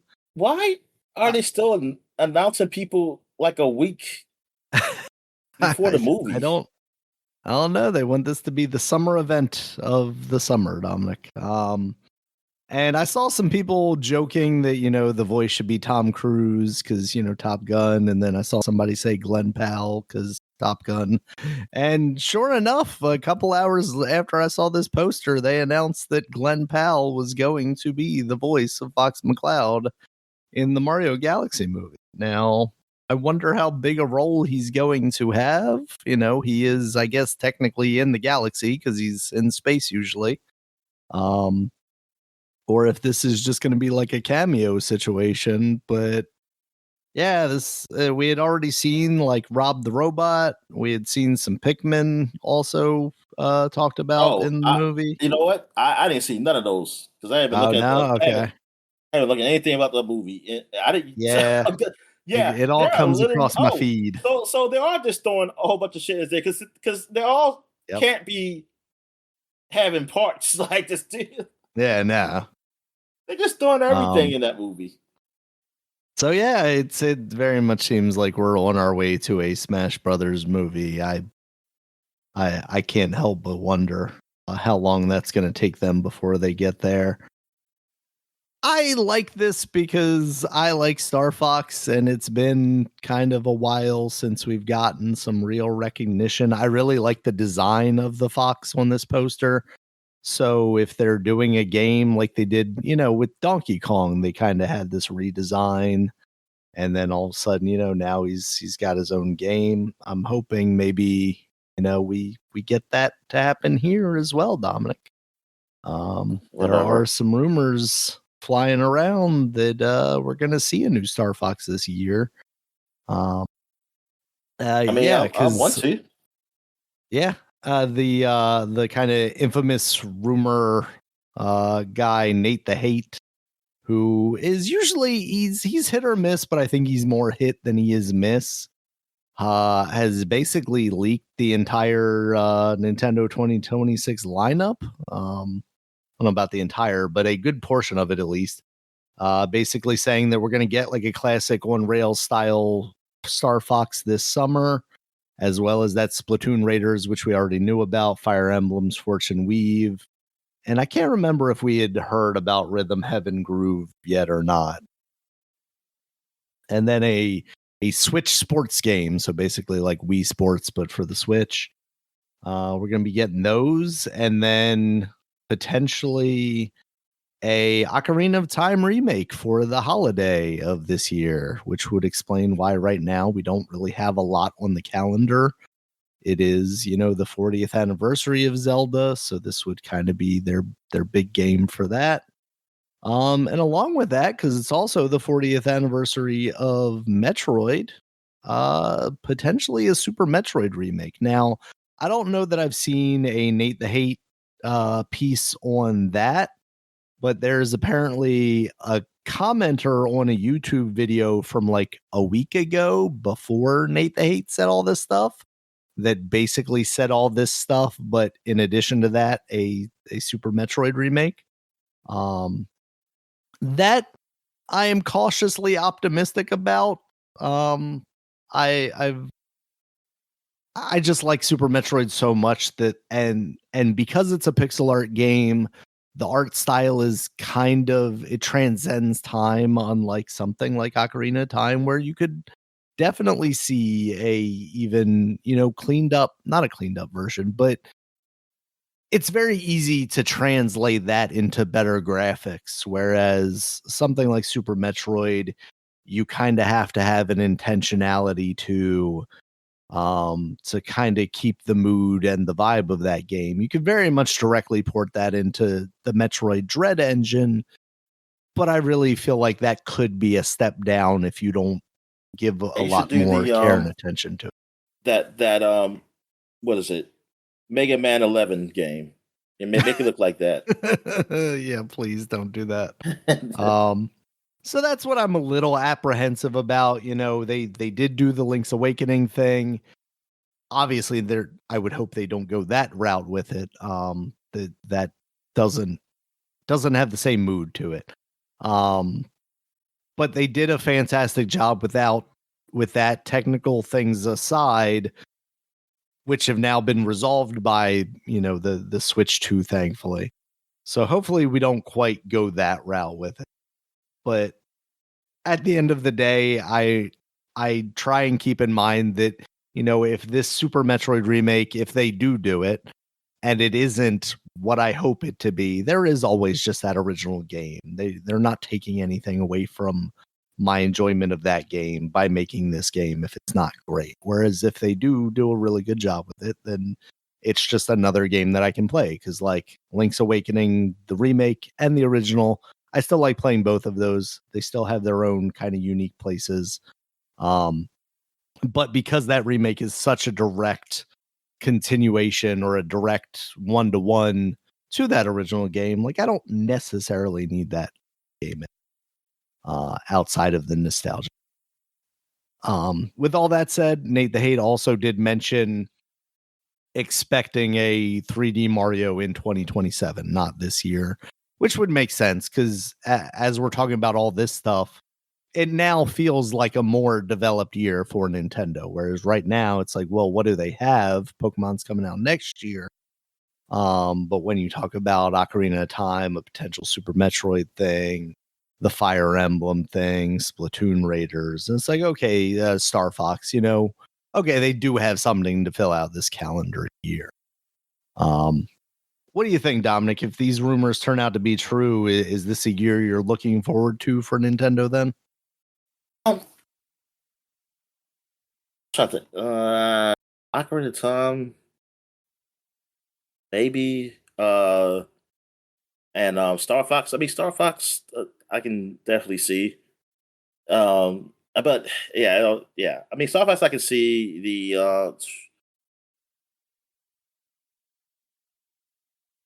I mean, I mean, they're all right. They're all right. I want something else. Exclusive. I don't know. Like, what am I missing? Like, what else? What else could possibly come out this year? I Don't mean, talk about that's a Rhythm good Heaven because I don't question. even know what the hell that is. Yeah. That's the thing. I mean, for you, maybe Splatoon Raiders, but I'm trying to remember what that is, gameplay wise, if that's a more yeah, single player oriented thing, or if it's a, like a Raiders, which makes me think of Arc Raiders, and like are we talking Splatoon extraction shooter? Like, yeah, hopefully not. yeah. I wonder what that game would be. But yeah, I mean, it's okay year. I don't know. I mean, Yeah. it's not. I mean, it's not like I'm not disappointed, but it's not like anything huge, really. Yeah. Like any of those games, I'm not looking at like, yeah, I want them. I mean, I have to see it, like especially for the Fox one. Like, I mean, Star Fox, I have to see what it is. Like what essentially it is. To something I want. But I'd I like to see what mean, direction they go in with an yeah. I Ocarina mean, of really, it's Time not like remake too. if you get the games, I'll play them. But Yeah. is there Yeah. anything that like I would want? Like I would like, hey, if they don't get it, I would definitely get it. Like between those titles, it's not like something I'm really getting I mean, out excited of for. this, it would probably be Fire Emblem, right? Like, is it what would be the thing that would capture your attention the most, right? Yeah, Fire Emblem, yeah. I think that And would that really be, depends on like what other games you're playing at the time. If there was and that's somehow like essentially a what it lull, is. yeah. Yeah, because that would be it. Like with Fire Emblem, like even though I would like it, I think I will find something to occupy my time with that. It's like it's not that's not Mm. a top series. Like a Fire Emblem Warriors game, like if they came out with another one, that would be it. Yeah. Yeah, that's more my like ilk right there. But you know what? With that, it's like there's still a lot of Nintendo games I haven't played, and that you even have that I haven't finished. That's why it's not really a big. None of those titles are a big deal, and they're not really big. That none of those will overtake anything that I haven't played yet that I will play right now. Because like I still got Mario Wonder to play. I still got all the Mario Mm. games. I didn't beat none of them. Besides the 3D one. I didn't beat none of the 2D ones. So I got all those games. Mhm. Uh, I still they got the Kirby game, the Oh yeah, Forgotten Forgotten whatever. Lands. Yeah. And yeah, so I have plenty on my plate, man. Uh, so and like those titles don't overtake any of those games. I mean, That makes I would sense. have to see. I would have to see them. I mean, they have to if they show something that looks like it be overtake them. I'll go ahead, but not really. That's especially when those titles that you're talking about we already own, right? Like they're already in our possession, whereas these Well, that's are what I'm saying. Yeah, I'll we're just go talking play them. 60, 70, $80 games potentially. Yeah, What's the motivation to spend that? and that's the thing. It's like I said, I haven't finished those games, so it I would go back to play those. Like I don't mind going back to play those, to finish those games, because I didn't finish them, and instead of buying a new game. Like instead of those games, like I said, like those titles, I would take, like if there was a new 3D Mario, that would take over anything I even have a possession. I will play that Right. Yeah, first. absolutely. All right, Dominic, speaking of Nintendo game pricing, they have announced that they are going to be charging $10 more for their first party Nintendo Switch 2 titles for physical copies. Now that's due to, limitations in supply chains and all that stuff. They're trying to sell this as basically like you're getting a deal if you buy the digital copy. This is going to start with Yoshi and the Mysterious Book. It's going to be a $70 physical game, a $60 Actually, more interested in Yoshi, and tell you the digital truth, game. than I've seen Yoshi also, but Yeah. yeah, like that game. I'm definitely curious about that one.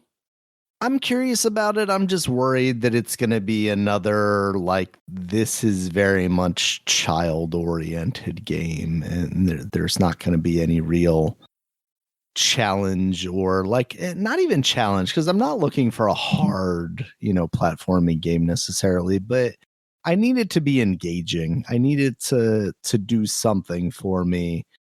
And some of the more recent ones, it really just feels like you're kind of making your way through the, it's like walking simulator but boring platformer. And I say that, but like the latest Yoshi game, like the Yarny one or the recycling one or whatever it is, that, like, the demo of that I thought was relatively engaging. But when you have stuff like you said, when there are other games, it's very easy to kind of skip over something. And then with Nintendo games, it's hard to come back to them because now I'm 6, 7, 8 years past the release of that game and it's still a full price game. So if I'm choosing between that and Mario Wonder on the shelf, or that and the new Yoshi game, or that and the new Yeah, Mario you're gonna take the game, or new what one have because you. like that's a Switch 2 game. Exactly. Exactly. God, it really just really makes me resent these companies for getting rid of, like, the player's choice and titles like. So yeah, I'm conflicted about this. I've seen some people talk about this like this is truly a discount, and this is a game that would have been $70. Oh They're no, discounting actually, it it for makes digital. the physical better because now it costs more. So you should feel like, wow, this is It's even. more of a treasure. Yeah, yeah. You should is yes. They made it. They made it worth more. Definitely. I No, but mean, it's no, nah. funny that they're doing this when, like, some of their games even are these, cartridge, the key cards, Key cards. basically. Yeah, Well, I mean, you still, I guess, have to produce a case and a manual if they even come with manuals anymore, which I feel like they haven't for a while. Um, but yeah, it's hard for me to look at that game and go, "Oh yeah, this is a $70 game that they're discounting to $60." Instead of saying this is very much just a $60 game that they're trying to eke out some extra money on the physical. I mean, we've always talked about, like, how digital are they games bring should be cheaper. are they bringing Mario Kart 8 now? I mean, not 8, 9 No, World. they're bringing it up. They're bringing it up, Dominic, because now the physical copy is more expensive. Um, I was I hoping think that they like did the actually digitals. talk about some of the other games. Let me see. Side of action. Yeah, let me see if I can find an official thing on other games. But yeah, it's always felt like digital games should be cheaper, right? Because you're not doing all these logistical processes. You're not printing a disc wherever you're printing a disc, putting it into a piece of plastic that you had to buy, shipping it halfway around the world. You're not doing any of that. Yeah, It just seems like kind of a weird time, now. And I get it. Part of it, right, is like at a certain point, these companies were worried about like their space in retail, right? And if they're not selling physical copies of games, what motivates a Target or a Walmart to keep their hardware in the store? Because you're going to sell the hardware, and then Walmart and Target aren't going to make any money off of the game. But it definitely feels like that momentum has shifted, especially with companies now taking Xbox games out of their store. It's like, well, we kind of see where the tide is going. It's not as big a deal if you don't sell your games here. That's kind of what people are looking for elsewhere. So now it does feel like, Nintendo can make that choice without kind of any repercussions from these chains.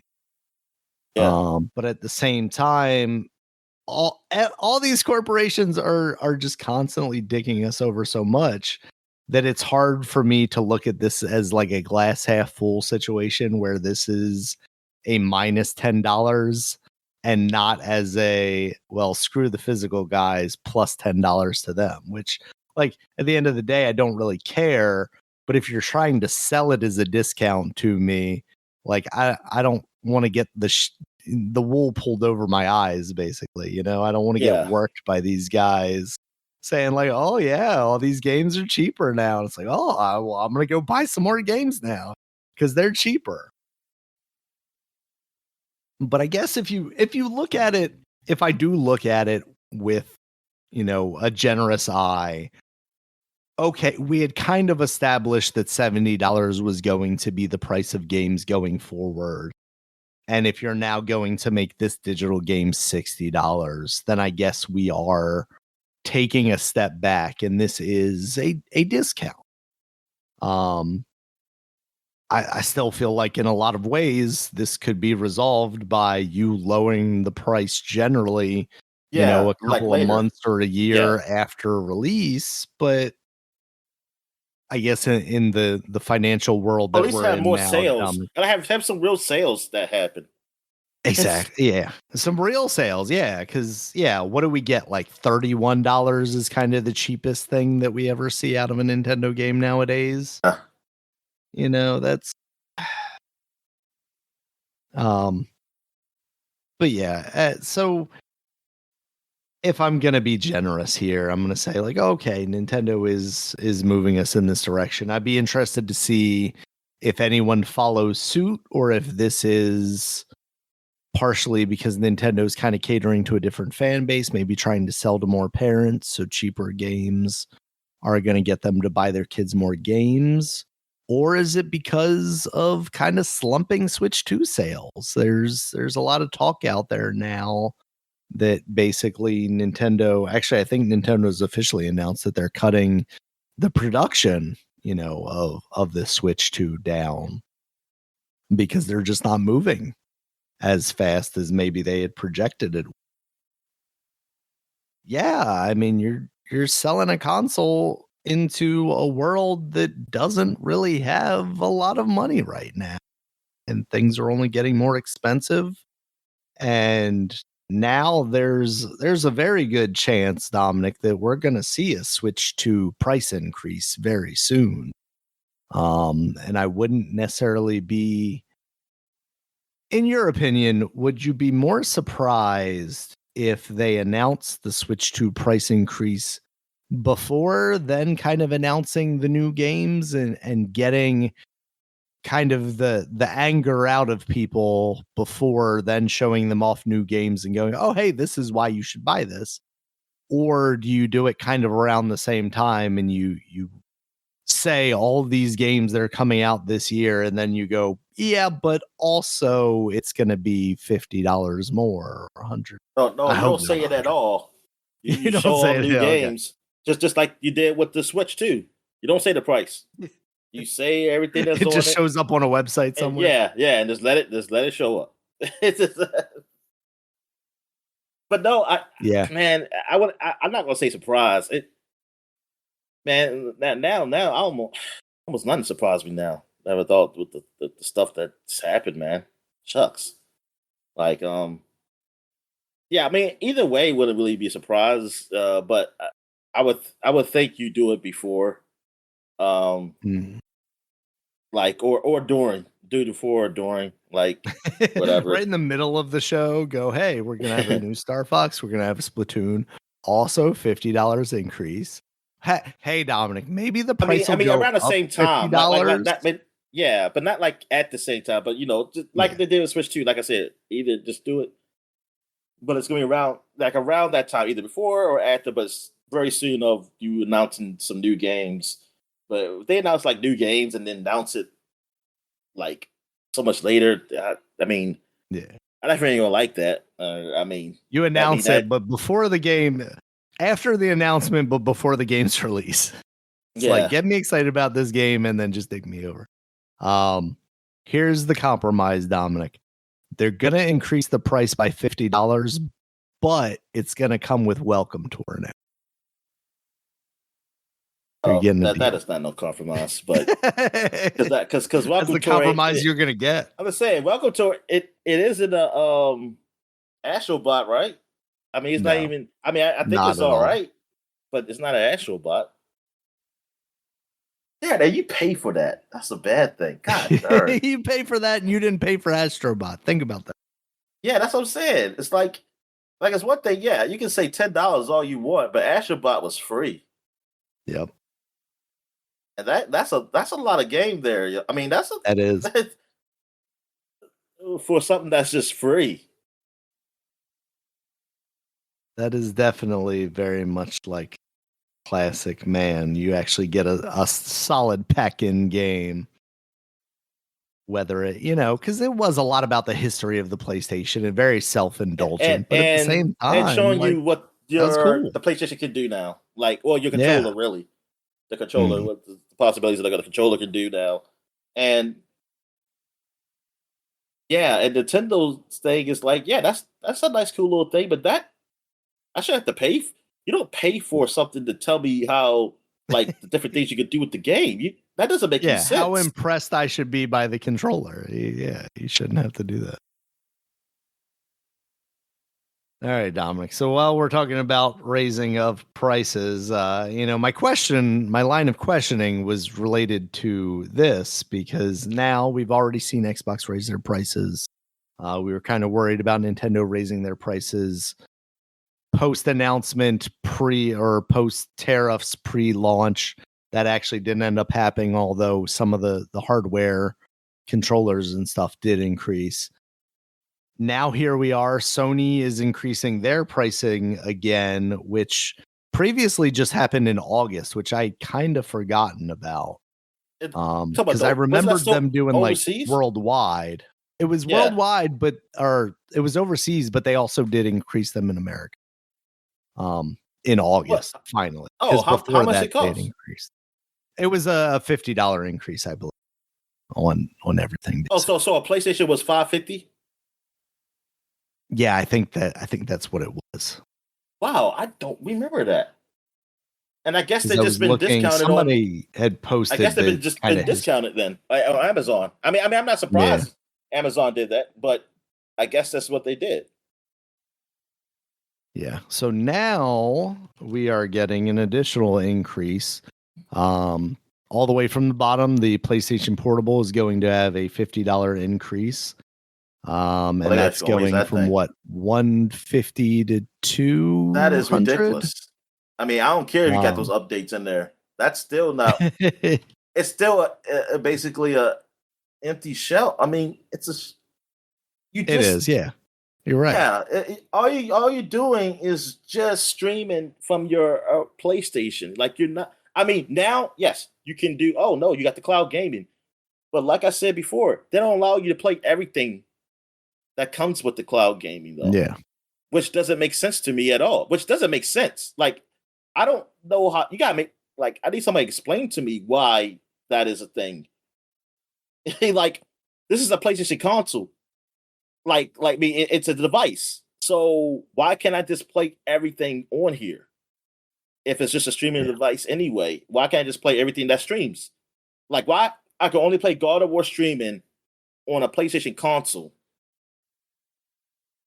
and not on the PlayStation Portal. That doesn't make any sense. Yeah. But and they Yeah. want to raise the price of it. Like it's like, Uh-huh.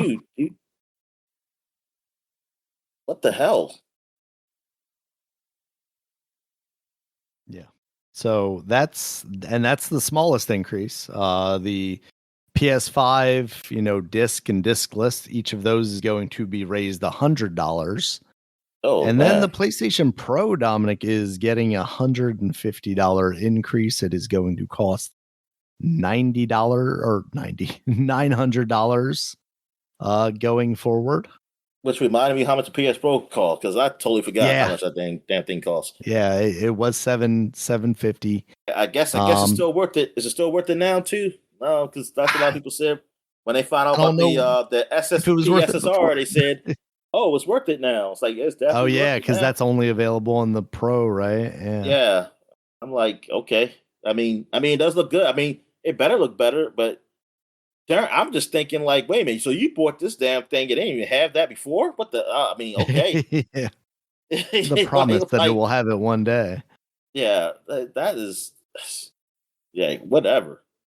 Yeah, so the cheapest PS5 that you can buy right now is the digital edition. That is going from 450 to is that right actually?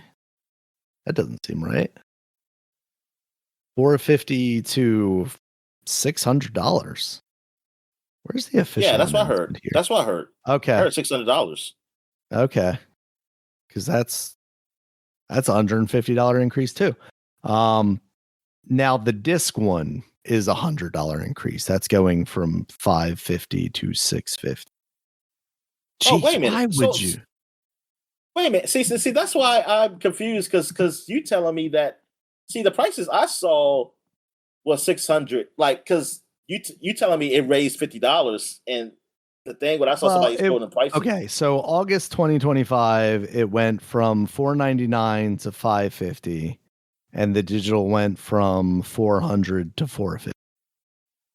Okay, see, yeah, yeah. So it does make okay. I mean, yeah, because I was thinking six. Still thinking about the old prices, so I was thinking 600. For the the I guess that'd be the disc version then if it For the disc, was yeah. just gonna Right. yeah, but Yeah, so yeah, that's now going to you're be saying 650. 650 So and then 650, yeah, that's 600 for the digital only. yeah, man, that's something. $600 for the cheapest version of the console, up to I thought they were 900 stopping equivalents. making the disc ones for some reason. I don't know why I thought that. Maybe because, well, I mean, the disc ones are effectively discless ones with the disc thing packed in, right? Oh, Because you can they buy did that that. Oh, separate. Yeah, okay. you can buy that separate disc thing. Yeah, I just if PC gaming was any cheaper, it would be a very easy thing to say, like, yeah, Yeah. go that route. But obviously, this price increase has something to do with If you already the got issues RAM in that we're your seeing house, on the PC it's side. probably pretty good. Yeah, if you've got RAM in your house, sell it and buy food. Um, yeah, it felt inevitable, you know, since the Xbox has basically blown the doors off of their pricing at this point. But at the same time, like, I don't know that I would have expected these kind of increases. Like, we're talking $50 on the Portal, and then we're talking $150 on the Pro and the discless, and $100 on the disc version. Like, that is just, it's so much. I really don't know how people can continue to afford these things, especially with everything else, things that you actually need. This, at the end of the day, video games are, just entertainment. It's not a necessity of life. And they're I complaining beg to about there differ. not being enough people No. buying their consoles and the market not being big enough, but all you're going to do is shrink the market because nobody can afford these things. More people are going to play Yeah. on their phones. I just, we've joked in the past about how like indies are the only thing that are going to save video games, but like if I'm an indie developer, I am going to be developing a game that is so minimal, graphically, that it's going to run on a 5-6 year old computer. It's going to run on basically the equivalent of an Xbox One, because there's no point in me pumping all this money into it, hoping They that can do someone's Flappy gonna Bird. buy. Exactly. I'm gonna get on what's the Claude? I'm gonna get on Claude right now and have it program me a Flappy Bird clone. Yeah, like that might be, we might see a video game market crashing. I mean, I say that, but like we might Should just have see a happened market. years ago. Should have happened when everybody started liking Zelda, the Breath of the Wild should have crashed. I thought you were gonna say when PlayStation started getting to be the dominant console again. Oh no, I know. I mean, if you get dominant console, that's it. But nah, I don't. I mean, yeah. I mean, I guess it will. But I just want to know: will the crash happen first, or something else will happen that it just causes a crash? Like, but something else crashes first. Like, what crashes first? Like around the world. Well, that's the Like, thing. like I mean, I think we're at the point where it's not necessarily just going to be a video game crash that we're it's going to going be to be gas. experiencing. Gas is going to get to a certain price, and then that's it. It's a game over. Everything's over. It's like nobody's going to be able to do anything.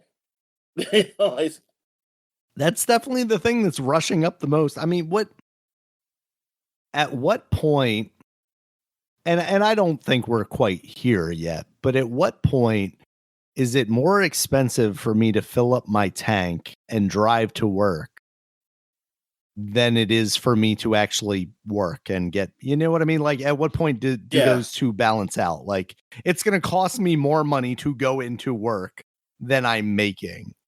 Yeah. And what does that then mean? Does that mean remote jobs become more in demand and more companies are willing to open back up to that? But like I mean, the price, because thing is, you got to go with, you fill up your tank increases, but what else is increasing because of gas? That because so you add goods still all have to that, be transported, food needs to be So transported. how does that work? Because it gets so, man, it gets so complicated and scary. It gets and scary, like you don't. And it does, because it feels like there's kind of no putting the toothpaste back in the tube now at this point, right? Like, because you might be like, hey, I'll say, I can still afford blah blah blah this, but then you get to add up like some other stuff might get increased too, and that's what's going to you got to add that in. Mm-hmm. So even it gets to a point where you still like if you just put it for gas, but hey, groceries going up, but if it goes up anymore, like if anything goes up anymore, where does it get to a point like, dude, this ain't working. Like this is not equaling up. Like there's no point in me going to work because it's not going to allow me to pay anything. Like it's like, oh, I can't pay it. Work or no work, I'm not going to be able to survive. So why should I work? It doesn't. The math doesn't math. So I'm just gonna, live my life. Gotta go Mad Max. You gotta go Mad Purge. Max. And be the purge. Yeah. You gotta get that oil, Daniel. You gotta go. Everybody gotta go at that oil. Well, the thing that's concerning right now, right, is, like I said, I feel like you can't put the toothpaste back in the tube. We made the mistake that we've made. It's hard. and we've already got, like we saw this morning, Cutter's like, we're withdrawing from this war. We don't want to be involved. We've got, ally countries kind of dropping away from us already. We've got Iran, who is, in partnership basically with China and Russia, our quote unquote enemies, our nemesis. And where does that leave us? Like, even if this petty man is like, all right, well, I'm going to solve this war by nuking these people, right? Like, where does that leave us in the world standing? Do we then just get, what's the word that we're doing to Cuba? Basically, put a barrier around us and Oh, say like, nope, nothing can embargo. You know what yeah, happens yeah, when yeah. every country decides that we're going to be the one now that becomes embargoed. Yeah, I could very much see a world where we went from being the superpower that we are, and in my lifetime we become the rapscallions of the world, and we're looked at as, you know, basically the new Russia, right? Like we are the ones who at one point were a super powerful country and are now, you know, struggling to survive and are Oh, having but to the deal. FIFA and the Olympics will save us.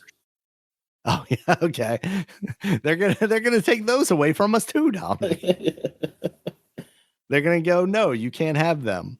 You know, or we're just, it's gonna be, you know how they had the Olympics in Germany when Hitler was in charge still that one year before Mhm. like everything actually happened. That's gonna be what this Olympics is looked back on, Dominic. It's gonna be like, oh, look at that, you know, fascist leader there standing at the Olympics. We didn't know, even though we all knew. Just I don't know. I don't know what the solution is outside of like maybe tucking our tail between our legs and saying, "Oh, we're sorry. We didn't mean to actually do that." But then that just puts us in as bad a place because we just lost to Iran. Like we are supposed to be America, the large hegemonic power, the all-knowing, all-seeing eye, and we just lost to a tiny country in the Middle East. Like what does that say about us? And then obviously like a country like China can very easily assert its dominance over us because we couldn't handle that. What could we ever do to them, you know? That's where it seems like we're on the path to. And we've absolutely ruined any level of like soft power that we had. And now we're just stuck with the decisions, you know, of Yep. our own citizenry, you know, in voting for this leadership and these idiots that are actually in charge. Other than that, Speaking man, of I think we're idiots in okay. charge, Other than Dominic. that, we're okay though. We're okay. Yeah. Other, yes. Yeah. But yeah, speaking of idiots in charge, Dominic, Epic is going to lay off over 1,000 employees, you know, because Because the they're increase not in going to raise Fortnite prices. V-Bucks was not enough. That they're not going to raise prices now because it that didn't work. So they're going to leave the prices where they are and lay off people. That's what that means, right? Are they still raising prices? Oh, they're absolutely still raising prices, Dominic. No, no. Well then, That's why they and announced that this makes no before sense. the This makes no layoffs. sense then. No, the math's still math, Dominic. They just didn't. We're not making enough money, so therefore they need to raise the prices and get rid of as many people as they can. Yeah, it's quite a Yeah, I few saw it people too. pointed out. Was that? It's quite a few people. Yeah, yeah. I mean, over 1,000 people. I forget. I saw somewhere someone mention like the percentage of the company because obviously, like Epic has to be pretty big, but at the same time, 1,000 people is a lot for any company, even when we're talking like Microsoft level. Yeah, like here's the thing. Like, yeah, if they're darn that many people at this now, like, because I'm thinking Epic. Okay, so you got Fortnite, which is big. It's a big platform within itself, but okay, it's a game, Yeah, and then you have the Epic Store. Okay, I get. which is a losing money endeavor. Yeah. I mean, it's okay. It's that, but like, are you making any other games there? Well, Like, what and else? that's the thing, right? Is like, yes, the money is going down for Fortnite, but did you not have a backup plan for when Fortnite was done? Like, every game ends eventually. Yeah, The only game that we haven't really seen that happen to is World of Warcraft, and that's fallen off plenty of times. You know, it's definitely decreased in player But count. Blizzard also made other games. And there's that too, Diablo right? 4 just came out. And then they come out with the expansion. And obviously Epic has the Unreal Engine, which is used, in every They got them. game, Okay, basically. that's another vision, the engine stuff. Yeah, okay. Yeah, So, and is increasingly used in Hollywood as well. But yeah, your game division, what else are they making to make sure that it is a long-term endeavor and not just Fortnite the platform? And I think they stupidly invested exclusively in Fortnite, and now the people who were doing the work are going to have to deal with the consequences of that instead of Tim Sweeney and his stupid self. So it's ridiculous. I was reminded of the mall that they had bought in North Carolina to move their studio to, that they bought and then tore down and then has basically gone nowhere. They're still in their original building. So why did you need to spend that money to begin with? So they thought like they could move, and then they end up letting all these people, and then they were going to have an I don't know entire where, like now I don't know where these people are, like what they laid off, like what division or which division, yeah. But regardless, like 1,000 people is going to touch every division. Yeah, and thing is that, so I was like, that building, like what was that for? Like it was like everybody for the Fortcraft mines, Dominic. I was saying, was it for everybody was going to move into that building, like from all divisions, or was it just for the, like, I just want to know how that works. It's like that's a lot of people at a company. Like, I'm trying to think of this, like EA, like how many people are at EA? How many people are at Epic? Mm-hmm. Because EA has a lot of games and stuff like that. Epic only has one game. Now, like we said, they do an engine also, though. They have someone do an engine. So, okay, even though technically EA has their own engine, so they have to have people working there too. They got right. What's the engine they use? They call it whatever. It's their own. So Frostbite. Yeah. So how many people are at EA and how many at Epic? And then like I wish I could compare that and then see like, hey, y'all can't work on those people, like is it because you don't need these people on whatever y'all doing? You can't like move them. Can y'all make another game? Like, yeah, it's like what? Why all of these people can't make Fortnite skins, Dominic? I don't need them anymore. I got AI to do it. And look, yeah, you don't probably, but also you usually companies with like this, you have more games too. Yeah. Like what's the model like compared to that, or compared to Blizzard or Activision or whatever, or you like Ubisoft? Like how many? Because that's a lot of people for just you do Fortnite, you do the Unreal Engine. Oh, and the store. I mean, you got people back at the store. Yeah. And which there's probably like 2 old people working on the store. I wonder like how many people it takes to do that, to like do the store and to like really make sure of that, and how many people does it take to do like each one, like darn that you have to lay off that many people. Yeah. Like if you lay off 1,000, I mean that's a lot of people. So which appears to be about a quarter of their employees. Wow, a quarter, man. That's man. Jesus Christ. Yeah, that's a lot. I don't know if it's been verified, but the numbers that I'm seeing thrown around are basically like 4,500 people total.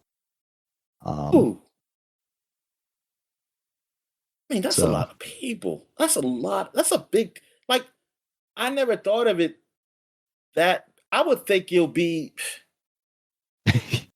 I thought it was less people than that work there, honestly. I thought it was, I mean, maybe 1,000 or a little bit more. And like maybe, and you got those other, like divisions like I don't know sales or something. I don't know, but like, but dang, that's a big. That company is huge. Yeah. That, why aren't you making the other games?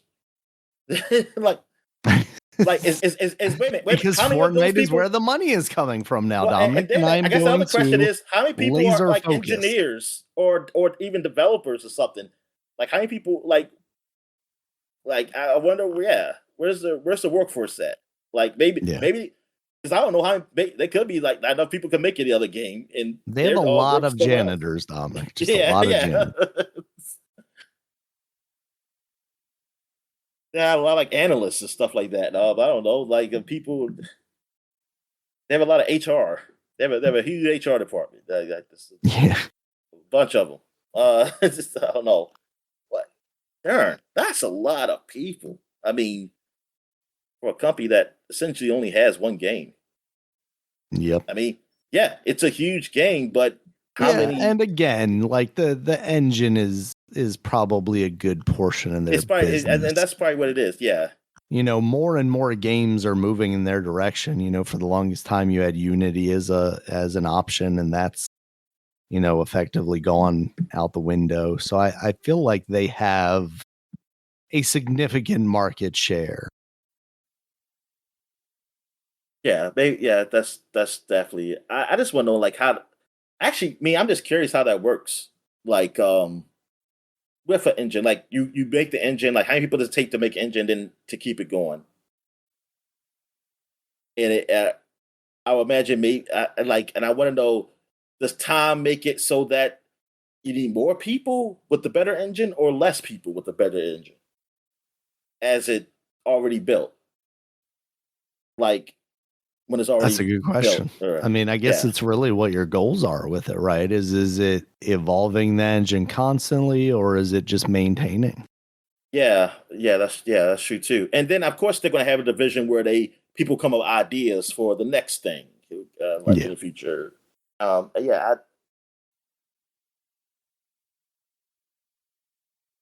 yeah. Darn. I mean, I don't know. That's I just yeah, that's kind of sucks. What the fuck is Valve doing then? Now, how big is that company? Because I mean, they did make Half Life Alex, but Yeah. I don't. I guess they like, but they're Valve like isn't between, just enjoying the ability to make money off of and that's their the thing. Like I'm thinking, like, their okay, store. yeah, they made Half Life Alex, but between that time when Half Life Episode 2 was over to then, how many people were working there, and what were they doing? You ready for this number, Dominic?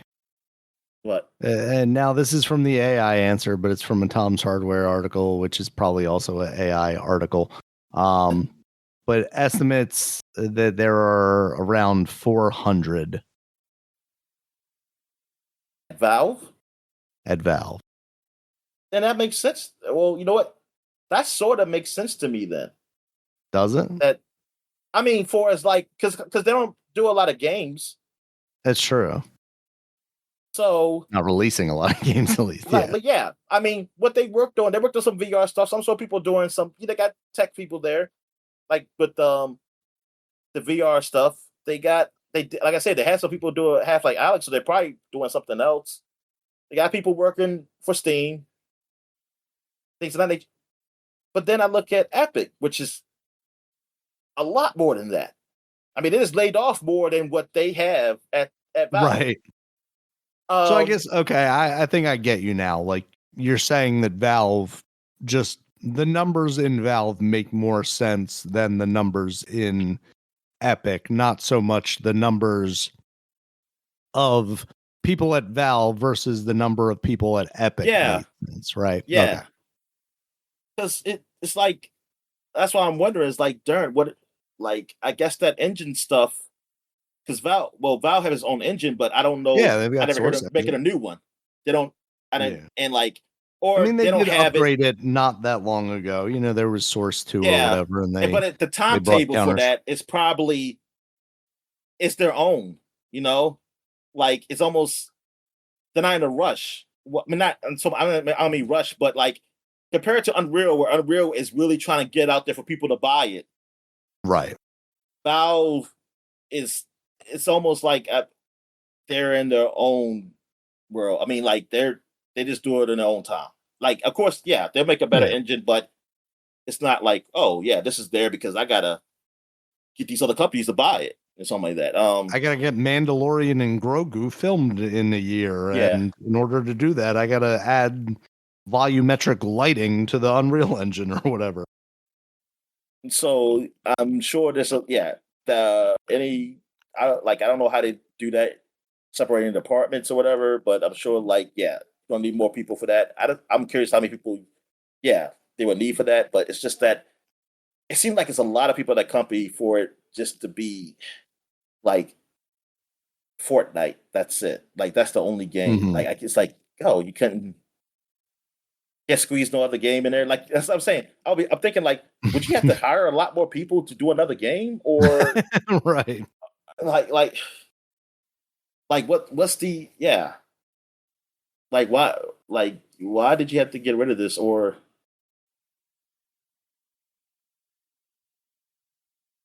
why like either why you need all these people in the first place, or it's one or the other. Like, did you overhire like initially, like going back and somebody just went through the numbers and said like, why did you need to Yeah. hire all these people? Like you didn't need all these people, or you did need them, but it's like you all need it for just Fortnite, or was it smaller when Fortnite finally got done and when it first got big? How many people are working here? Did you hire a whole lot of people when you start making a whole lot of money? Because you think you was going to need them for something, and then you realize, Yeah. oh, I don't. Which means you had no vision for them when you hired them. Yeah, I'm kind of curious. Yeah, I'm kind of curious to know, like when the company got so big, like when Epic got so big, where like that, and to that number. I wonder if I wonder if like the number at what's the number was that when Fortnite first went to what's the genre called? Uh Um, Battle Royale. Battle Royale, yeah. When it first went to Battle Royale, what was the number at? And then did it grow, or was it already like that, like close to that size?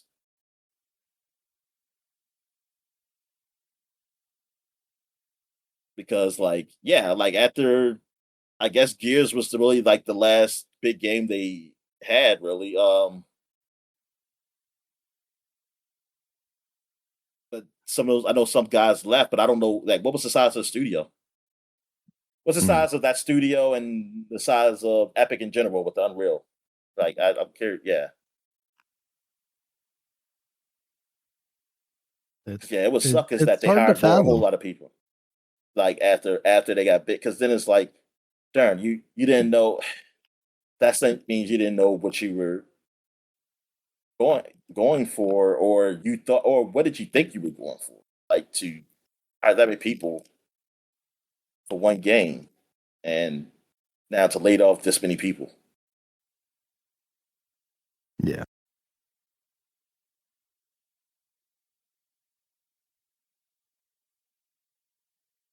Valve. That makes like total sense. Yeah, I mean, I think it's smart of them to, I feel like when you're at 400 people, that's kind of like the max you need to be at. Like, do you need to create something larger than that? At 4,000 people, how do you manage 4,000 people?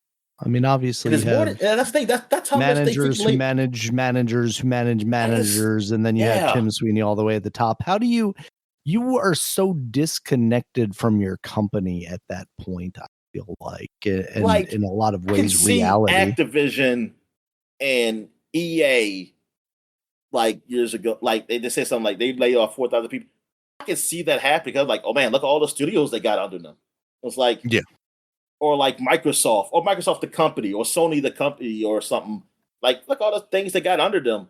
Like, that's a lot. So mean, 4,000 people is a lot, but it's actually pretty small because it's like be small as percentage wise because it's like it's so many companies under them that yeah, like that's a big corporation. And I look at Epic. I mean, if I could look at a corporation, but then I'm like a corporation. Like, what the hell does she do? It's like you you do the ingest like darn it really takes that. It's like is it like a car industry or something with that one engine where you have to have that many people over there? Like how many people are at Fortnite in there? Like how do you and and I mean yeah, I know there's other places like sales and stuff like that, but like I said, it's like, but why I mean, yeah, like I figured yes, you will be bigger than Valve.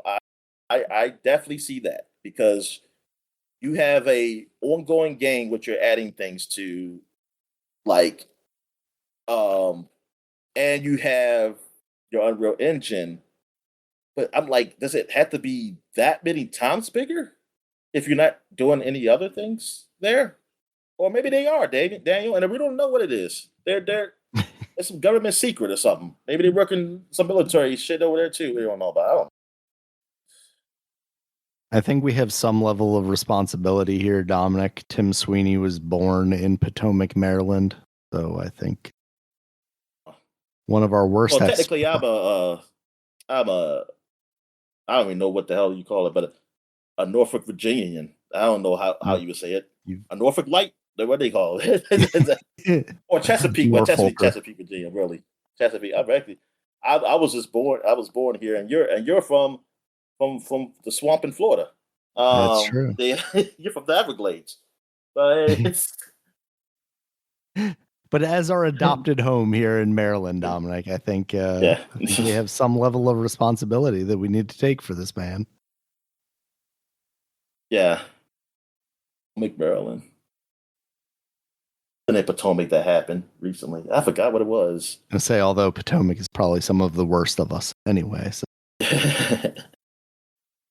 makes so much sense that he is a child of parents born, from Potomac, Maryland. Yeah. Is that the last news? Yeah, that's what I had.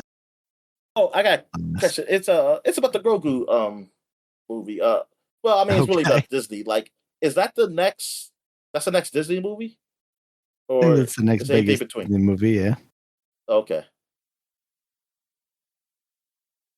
And then is Toy Story in between that and then it's Spider Man? Or yeah. okay. Wait, when is May? May is Grogu, right? Yeah, the end of May 22nd, Yeah. I want to say is it. I thought I saw. I was watching this basketball game. Then I believe that's the next one, and then one that you just mentioned that somehow have Toy forgotten. Story. Yeah, because Yeah, I Toy mean I know Story. Toy Story comes out. I just don't know like exactly when. Toy Story is June, I believe. Okay. Or yeah, June 19th. And then Spider-Man's at the end of July. I feel like there was something else that came out the beginning of July, but maybe it wasn't a Disney Disney. movie that I was thinking of. It was I don't know. Yeah, because I don't really know all the big movies that's coming out this year. I mean, I know He-Man comes out. I remember that in a Super Bowl commercial. I don't remember Oh, the there's a date. He-Man movie? Yeah, Okay, I think Moana. Moana is July 10th. that's before Spider-Man. Yeah, that's before Spider-Man. Oh, God, this goddamn Disney. Well, when you own literally everything, Doc, it's hard to not fill every month That with was a 2 or surprise to 3 me, Moana. movies. Like I did not even know they were doing that. Honestly, I did I not had know. heard that because there was a lot of talk of like The So Rock they just wanting did to Lilo and be. Stitch. Was Lilo and Stitch Yep. last year? 2 years ago, maybe. Maybe it was Damn, two last year. years ago. And Stitch They just like two 2025. So Hawaiian. yeah, it was last year. Yeah, two Hawaiian movies in a row.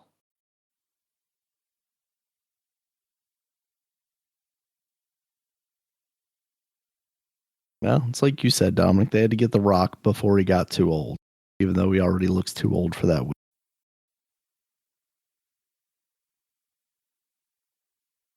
Beautiful wig you got on. I don't think it looks terrible. I know some people have clowned on him, but do I look terrible? Yeah, it probably don't. I'm just going to hate. Generally the movie I don't give a fuck. I'm going to hate, Daniel. Fine. Fuck that movie.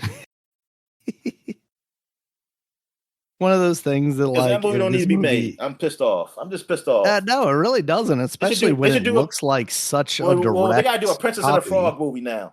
Do a Princess and a Frog movie. Shit. Oh, there's one. There's one that we haven't gotten to yet. Yeah, but that shit ain't gonna do shit.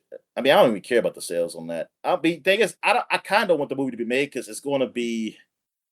They're gonna get somebody to play that I don't want to play. So you know what?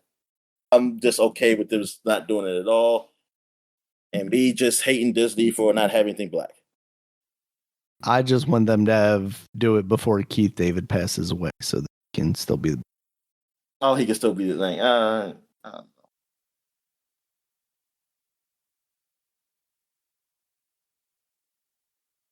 course, then you get into the aspect of like this with The Rock being Maui, like. Everything that he says in this movie, he's already said. It's just his face on screen now instead of a CG. Yeah. Like, I don't know. It's like, I don't. It really does seem so unnecessary. What's the point? Like, a movie like Snow White or Cinderella's like, God damn, those movies are like over 50-something years old. Like, they. Right. Like they're so long ago, or when Jungle Book, the freaking real Jungle Book remake is old now. Like that's what's crazy. That movie came out how many years ago? Darn. But then it makes sense. It was like, yo, the Jungle Book, the Jungle Book as Disney didn't come out till a long time ago. Like is so okay. But yeah, like this is now you get to the point. Like I said, you get to the point where you just had those movies come out the same day. Like this the same, or within the same year or something. Like, hey, we got this cartoon movie, and now we got the real one. I was like, God darn! So is next year we're getting what's the Frozen or something? Is next year we're getting Frozen? I am honestly shocked that we haven't already gotten Frozen. Did Moana come out before Frozen? I want to say it came on. I don't know. I don't know. 2016 November. Frozen.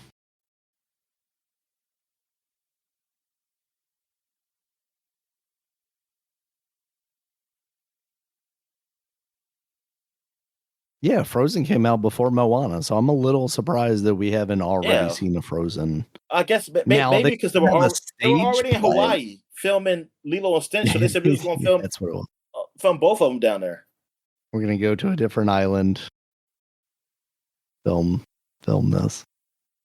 Yeah, they have a Broadway show for Frozen, I think. So maybe that's why they're giving it a little breathing room, because maybe they want to release actually, I think there's already a video of it on Disney Plus of that. So I wonder if they're just letting that have a little breathing room while, because The Rock's probably doing some moving and shaking to try and get this movie to happen too. Even though it seemed like for a while there, we weren't sure if The Rock was actually going to be outfit at this UFO game. Yeah, exactly. But what if he was, though? What if he comes out of WrestleMania dressed as Mao? I mean,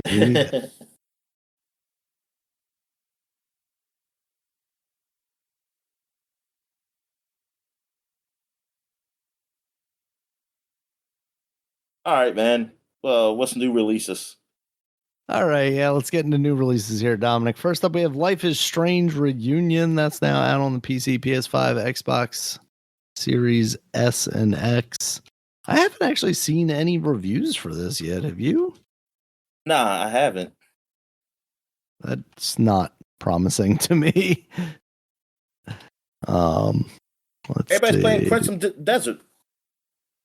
Yeah, it does seem like a lot of people are playing Crimson Desert, even though like half of the people that are playing it say they don't want to play any more of it and don't like it, and then the other half are like, "This Well, it's is good for the an Twitch. It's amazing good for game." the content, Daniel.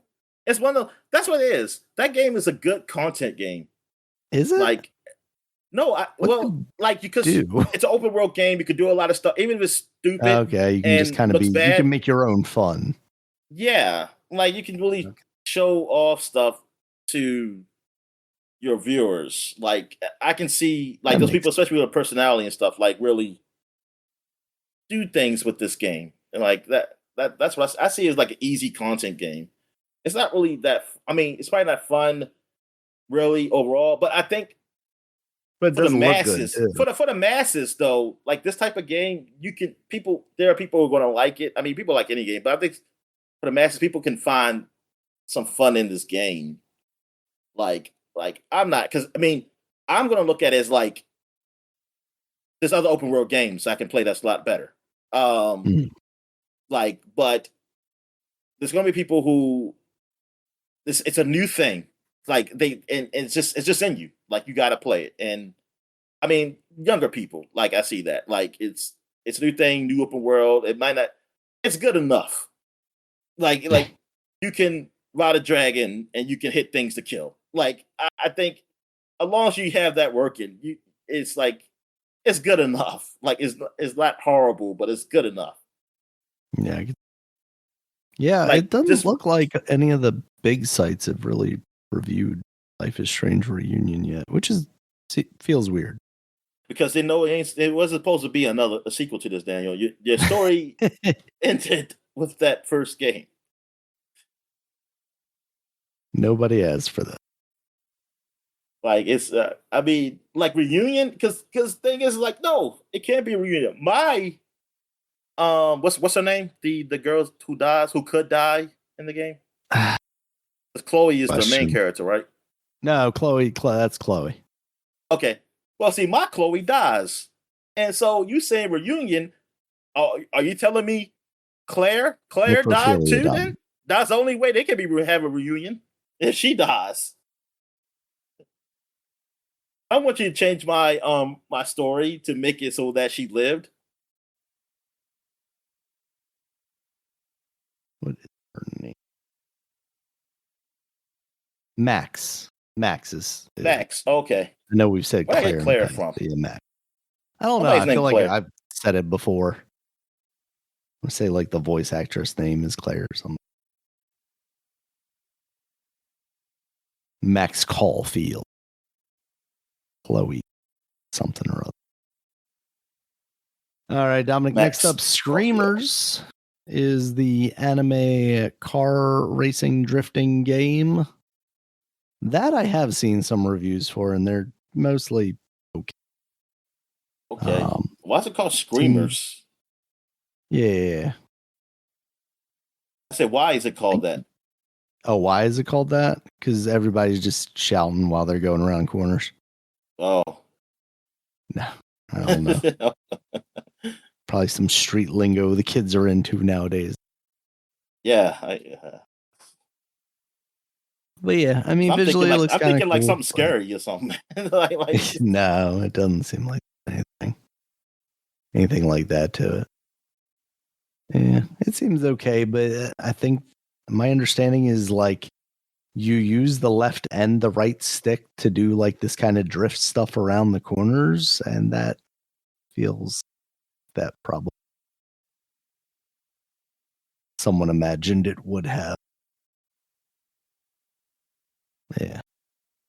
All right, we also have a Super Mario Brothers Wonder, the Nintendo Switch 2 edition plus meetup at Bellabelle Park.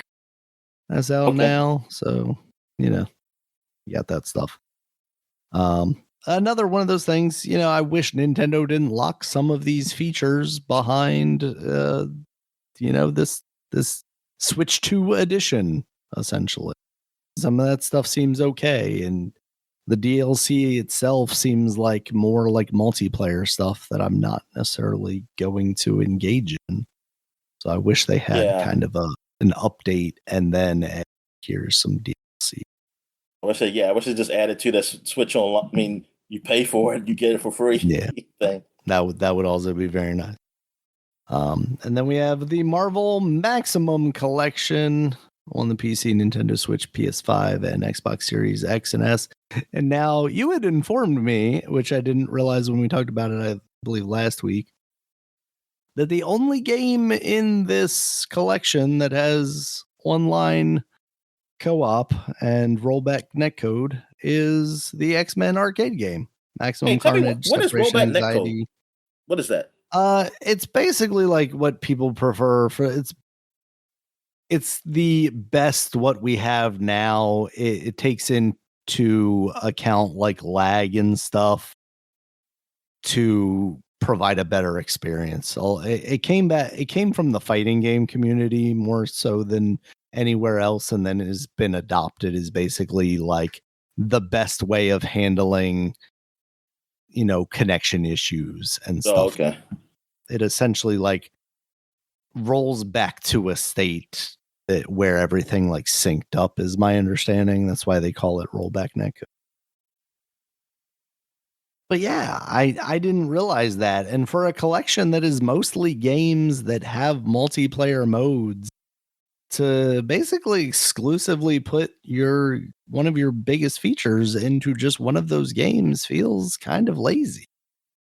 Yeah, it sucks because that's what I was thinking. I was like, man, this is a easy. I said this is so easy buy. Especially like my friend, my boy was telling me like because he was going to get it.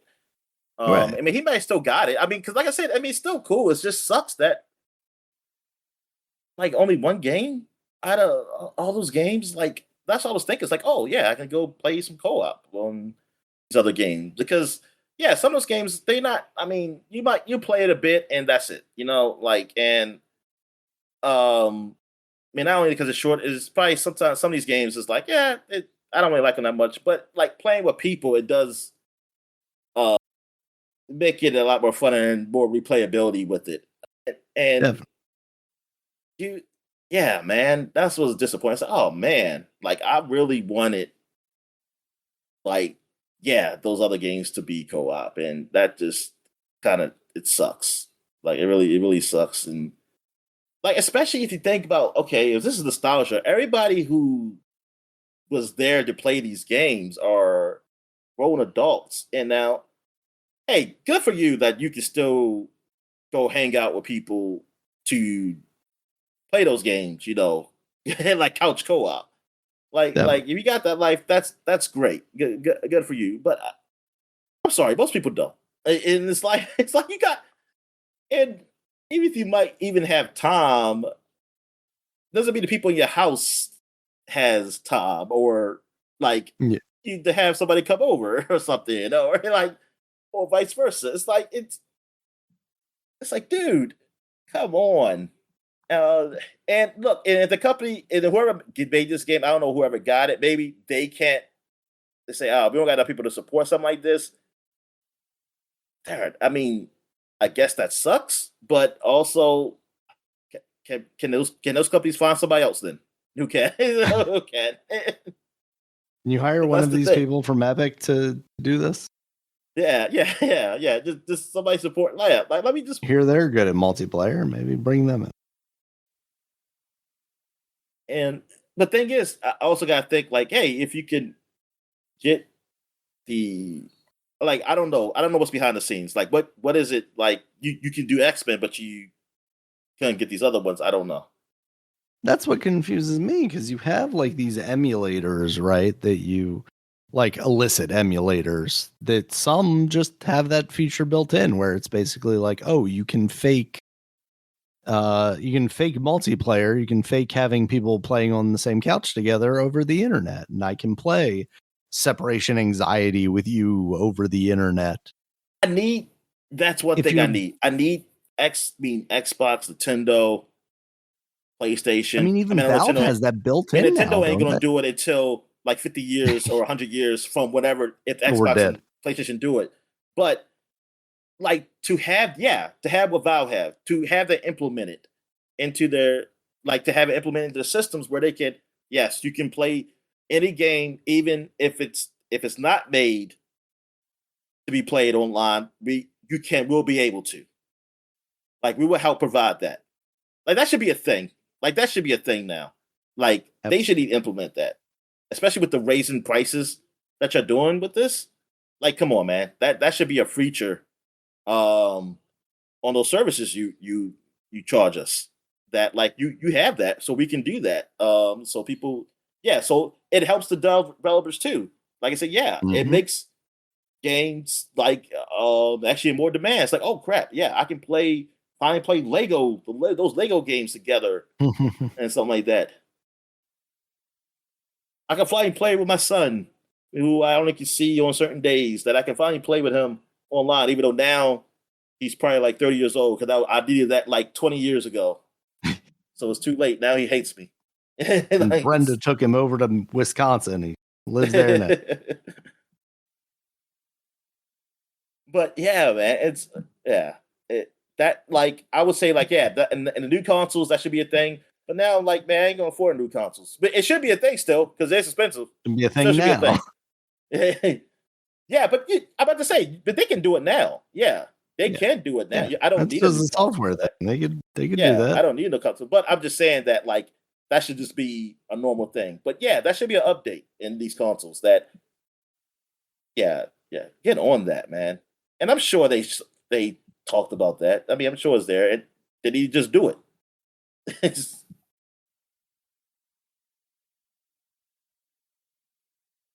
All right. Anything else come up? I'm shocked that they haven't go done ahead. that. No, go ahead. Yeah. No, that's it. I didn't mention it in the news, but Xbox did have a kind of indie direct thing where they showed off quite a few games. Oh shit, man! We didn't talk about that.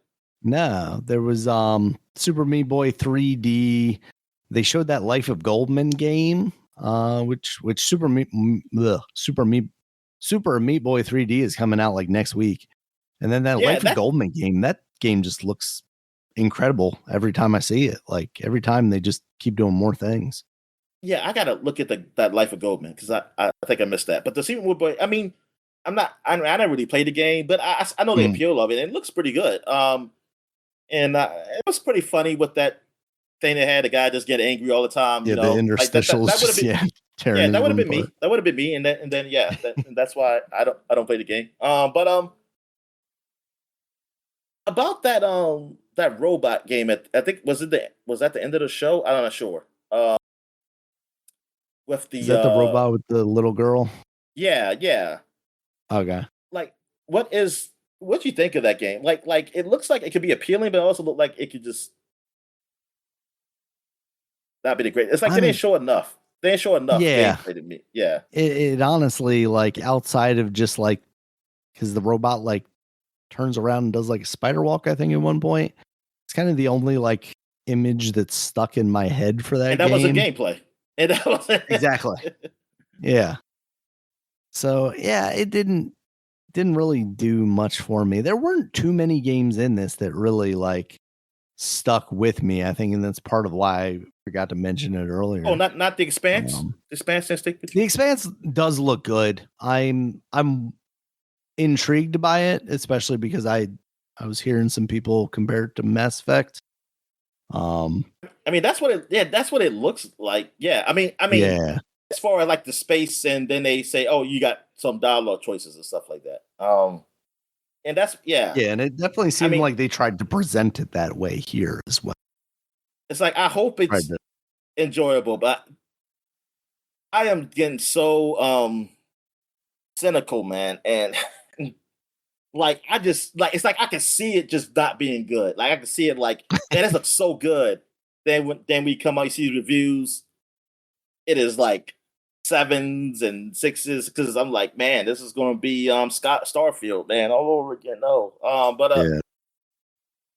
like I hope it's decent. I hope it's a decent game, but I wonder if it's really an RPG or it just has, or is it like it has those elements like it's essentially an action game, like every game. Just with like how much dialogue choices is there? Like that's what I really want to know. Like Mm. Because I want to notice, is it more than Dragon Age, the latest Veilguard? Because that was disappointing with theirs to me. Um or like I mean, like, look, if it's a good action game, then fine. But then it's like you trying to sell the people on that Mass Effect look. It's like, oh, you're lying to them.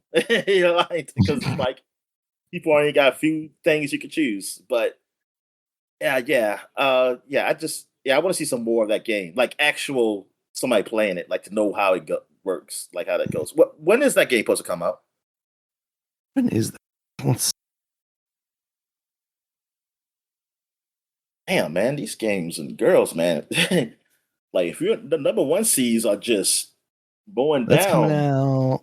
out. There's a closed beta apparently on April 22nd. Like closed beta? Those betas. Why is there a closed beta? And not just a single player game? That's what I thought. Unless they have is there a multiplayer mode, maybe? I Or I mean, I hope it's not have to multiplayer. I mean, if it's imagine. multiplayer, I Yeah. hope it's co-op. Then I don't know why you have dialogue choice then.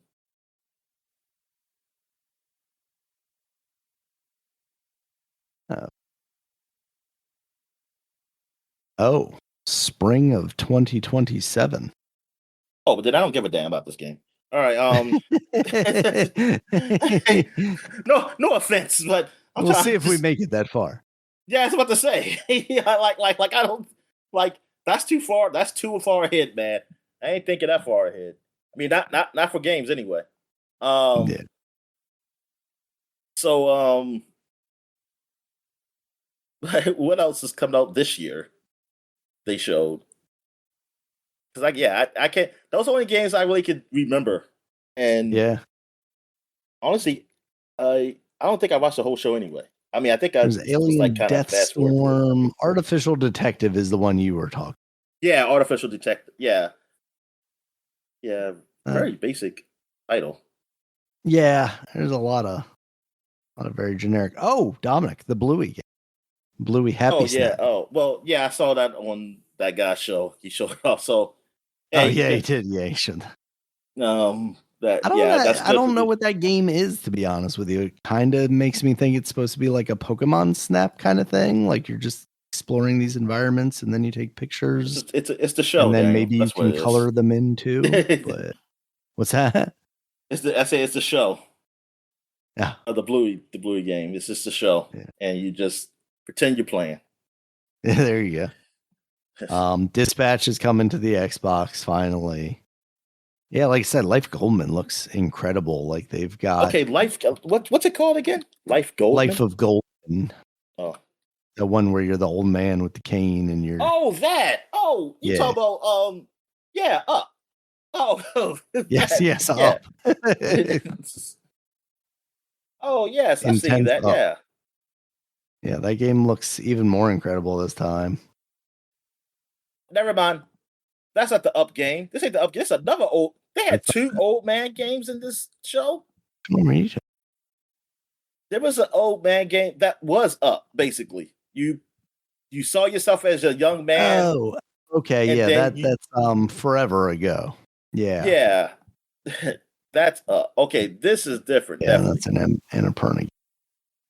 Little Miss Oh, Sunshine riding around in his yellow VW wagon.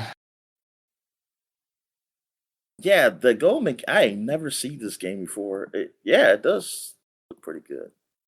Yeah, there you go. The There Serious they Sam game looked all right, except they're doing and it's supposed to be like different, like in different eras of gaming. Like with the graphics of each Sam, they look different. yeah. Yeah, there's a Shatterverse, there's a traditional Sam, there's a like pixelated Sam, there's a woke Sam who was a black woman. Oh yeah. And then there's an alien one. It's an alien looking Yeah. one. I think that was all fun looking.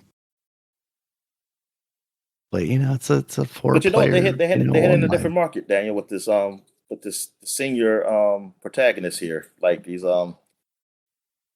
senior citizen protagonists here. Yeah. Going for the Stranger Social Than Security Heaven, market. Dominic. What'd you think about that one? That looks very Yakuza-like. That's the What's it one that called? takes place Stranger Than Heaven. That's the Oh, one that takes place across like several different generations. yeah. Still all in the past. Like still Yeah, like a while ago. But I'm curious. I'm curious about it. It's really because they are the different. Yakuza guys actually. Oh, they are them. Oh, damn. Yeah, Ryuga Goku Gotoku. Yeah, G. yeah. That I mean, it looks good. Yeah, yeah. Does that come out this year? That comes out. We don't know yet, but apparently we're Yeah, I was gonna about get to more say. details I'm on on May the 6th. Xbox website. I don't see a release date.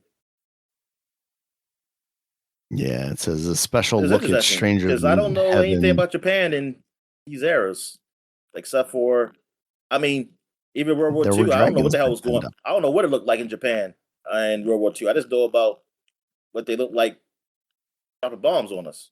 But like I have no idea like what the it looks like. Yeah, the only era thing is Godzilla. That's the closest thing I got was the Godzilla movie, and everything was all destroyed. So I don't know.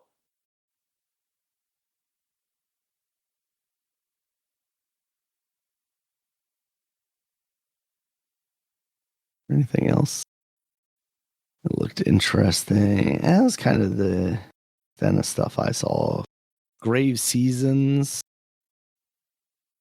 That is a farming sim like horror game. Wait a minute, That we've looked a seen little that, right? creepy. I think we've seen that I before. think so. I think we've seen that before. Yeah. Frog Squad. Slapstick puzzle platformer. Forever ago we mentioned Expanse. Send to Zero. That's an anime thing. Action roguelite.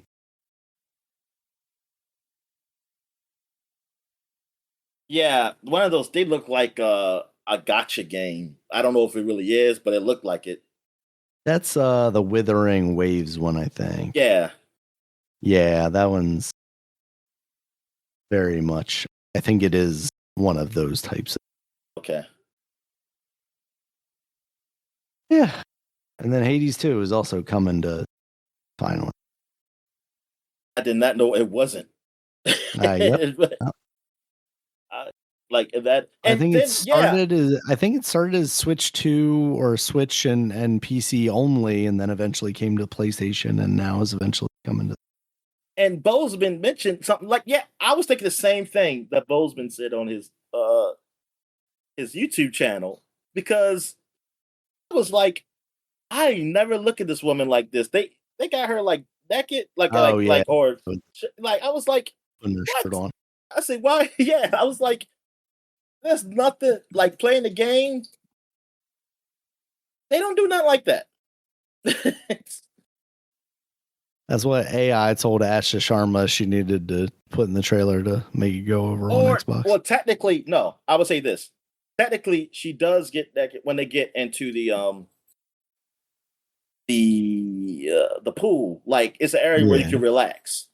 But I mean, I would that's imagine that's probably where this scene came from, right? Like, I don't think they created this specifically for this trailer, so I feel like this must have been in the game okay, somewhere. yeah. Oh, so you saying this is her just getting out of it? That's what you're Yeah, saying. probably getting out That means she and, had to and getting walk. dressed or That something. means she walked. Okay, based on this game, her room is a far away from that pool, so that means she walked Okay. naked all the way over there to get close. Whatever. That scene was made for the trailer. That was made for the All trailer. right. That is false advertisement. Then And you that's got those horny problematic, boys. Dominic. Those horny boys gonna be mad when they play that game. And it's like, where's that naked girl at? Where's the naked girl? Why do I only have a very good game and several other naked people? Yeah.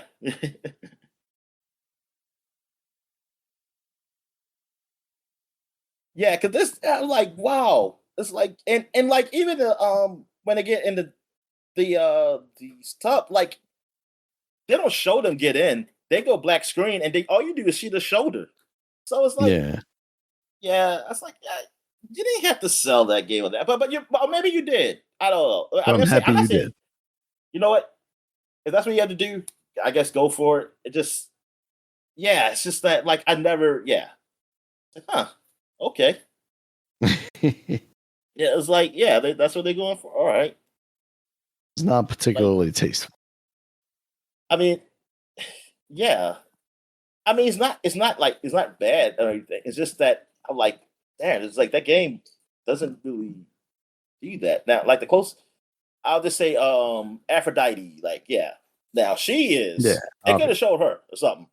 If they would have showed her, I said, "Yep, that's that." Yeah, because she is just got like I don't know a ribbon or something just blocking her Yeah. tits and probably her Just her head. hair, So basically. like, Yeah. yeah, She's that's just bayoneting it. yeah.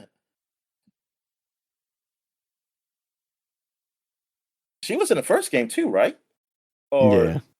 yeah, but I I think don't think she so. was. Yeah, she was as She revealing wasn't in the as first game. naked. No. Yeah, nah. Oh, they got my letters then. That means they got my letters. Yes, exactly. Yep. Yeah, so I didn't think it was a bad show. I didn't think there was much there that I was impressed by. Hey, look, what was this stuff?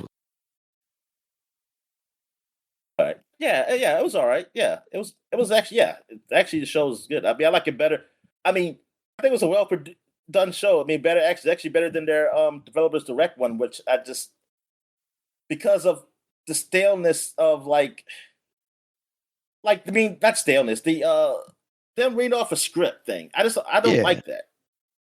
Like like like you show me gameplay and this at stuff. least just kept the games pumping. Yeah, They didn't do the whole dog and pony show, having someone no. pretend like they like their game. Yeah, they pretend that they like yeah, they really hate their game. But yeah, it's just I don't mind developers like I think that's cool, but just be genuine or or at least fake it that I can't tell. They I get mean, if you better. can't Yeah, do that, you gotta be genuine. You just gotta be genuine, like you talking about your game without a script,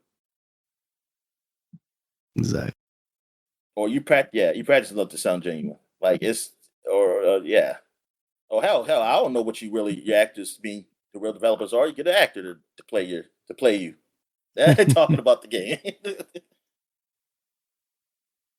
That would actually be quite hilarious if we I found know, out like yeah. I was like, latest oh, controversy. Epic hires actors to portray just developers because developers were not passionate enough about their games. I say, hey, they're creating jobs. They didn't hire AI actors. What do you want? Yeah.